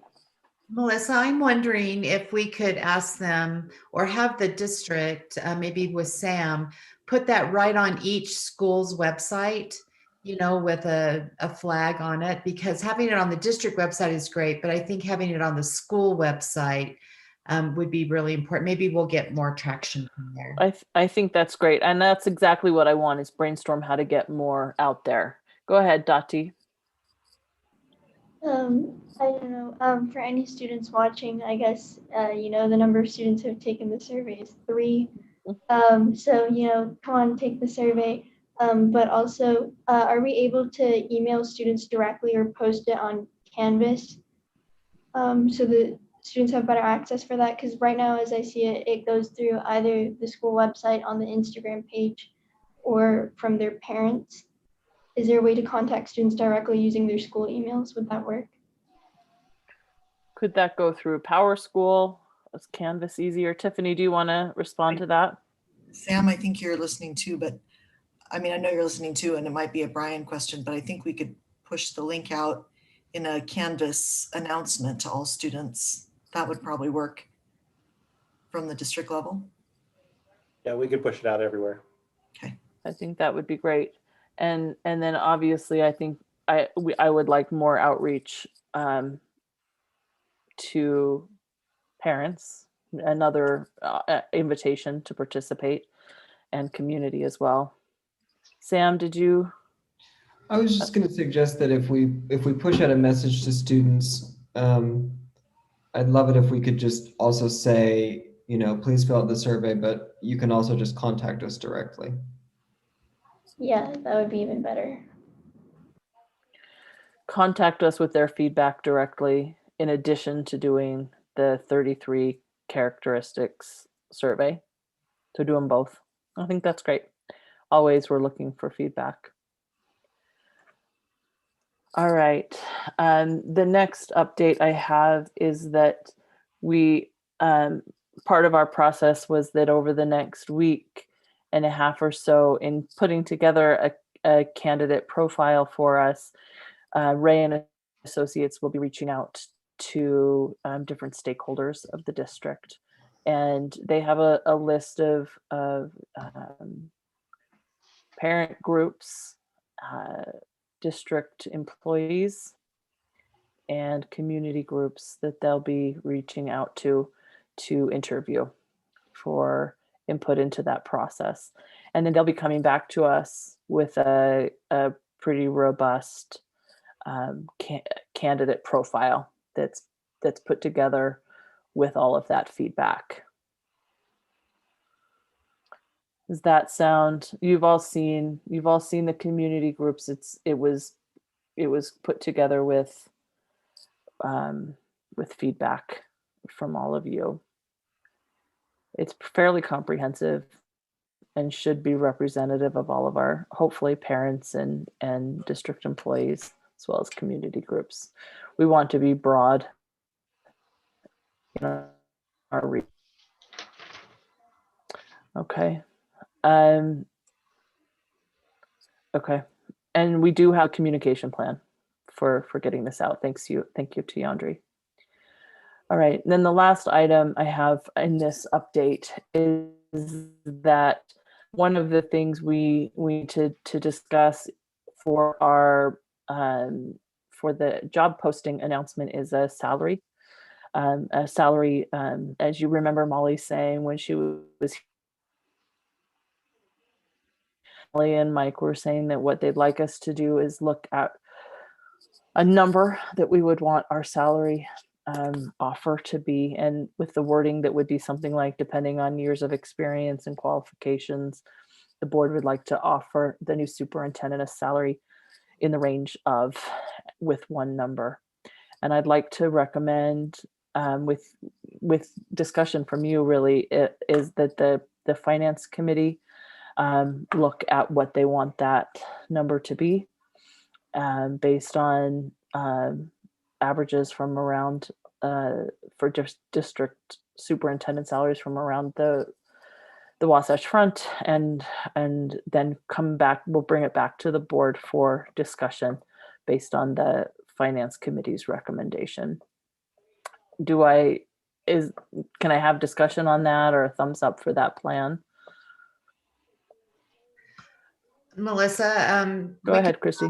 I think that Alan, if you want to reach out to Rob Smith in Alpine, I think he did a pretty comprehensive study on the superintendent salaries. And I don't think they're more than a year old, maybe a year and a half, but he might have that for the Finance Committee to look at that you could get from him.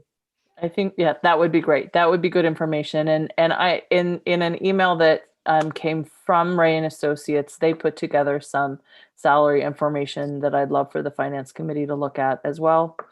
And then included a study that was done that Alan sent to me and I've sent out to you. So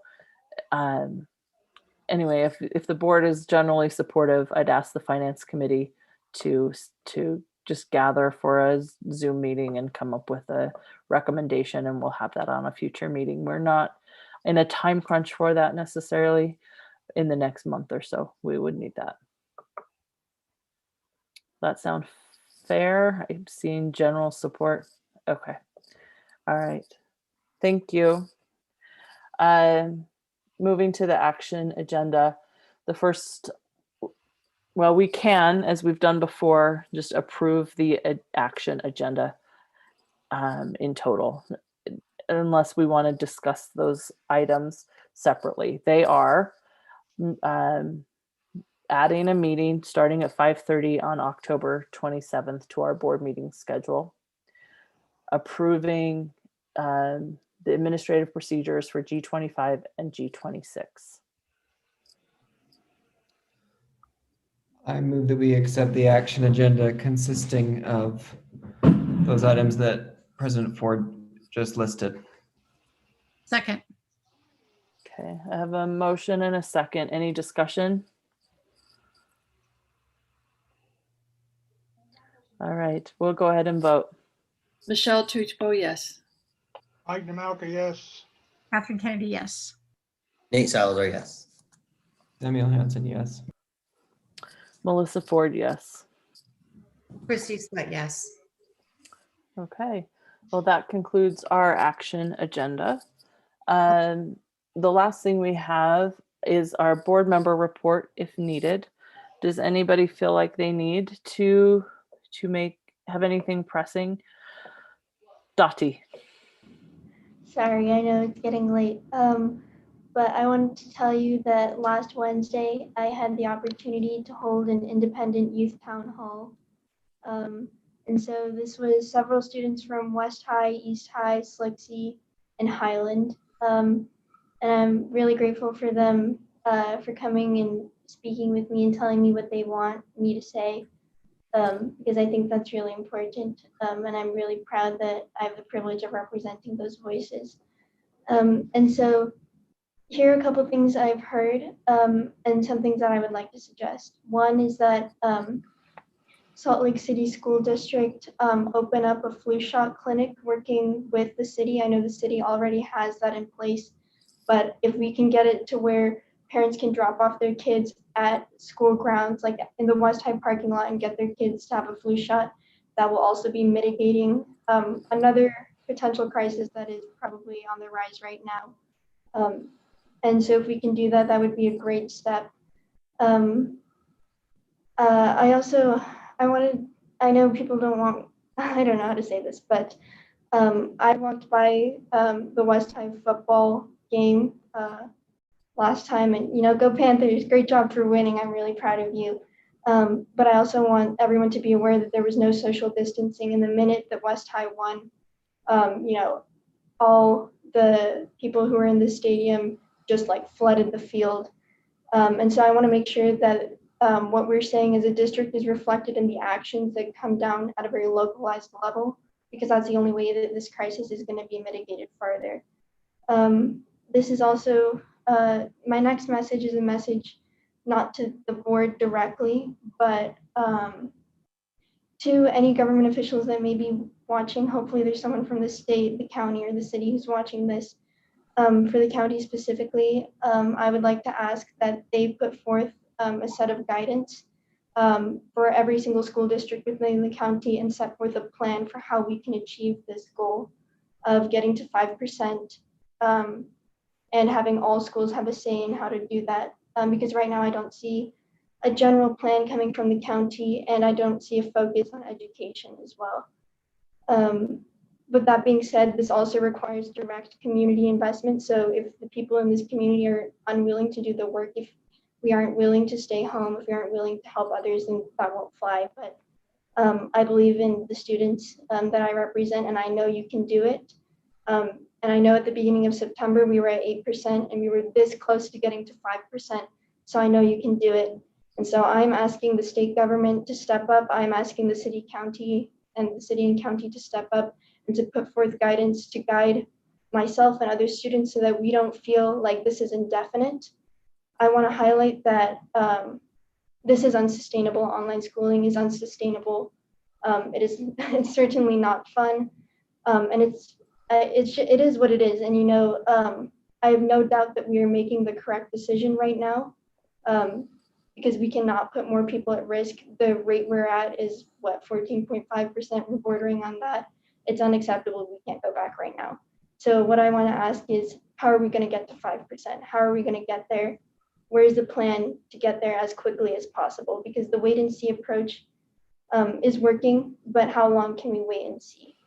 I also ask that there are mental health support services in place for students, because the longer we spend on online schooling, the worse and worse the mental health stability of students gets. And so I would like to see, I know funding is a huge issue, but I would like to see that we have clinical psychologists and psychiatrists have a way to interact with students, and perhaps even in person for students who are really, really struggling and need a way where they need to meet with someone so that they can contemplate their own decisions and make sure that they're feeling okay. Anyway, those are a couple of my thoughts, and that's what I heard from these board members. That's what I heard from the kids that I spoke with.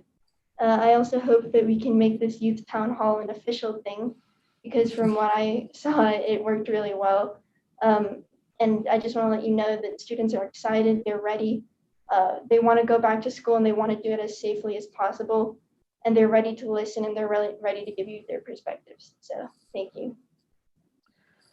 Thank you, Dottie. I took notes and wrote down those things. Thank you for your advocacy. Really appreciate the work you're doing, and I do think a youth town hall is great. Thank you, board members, for being here tonight and spending your evening with us. I appreciate the work you're doing. Superintendent, I'll turn the time to you for closing, I guess.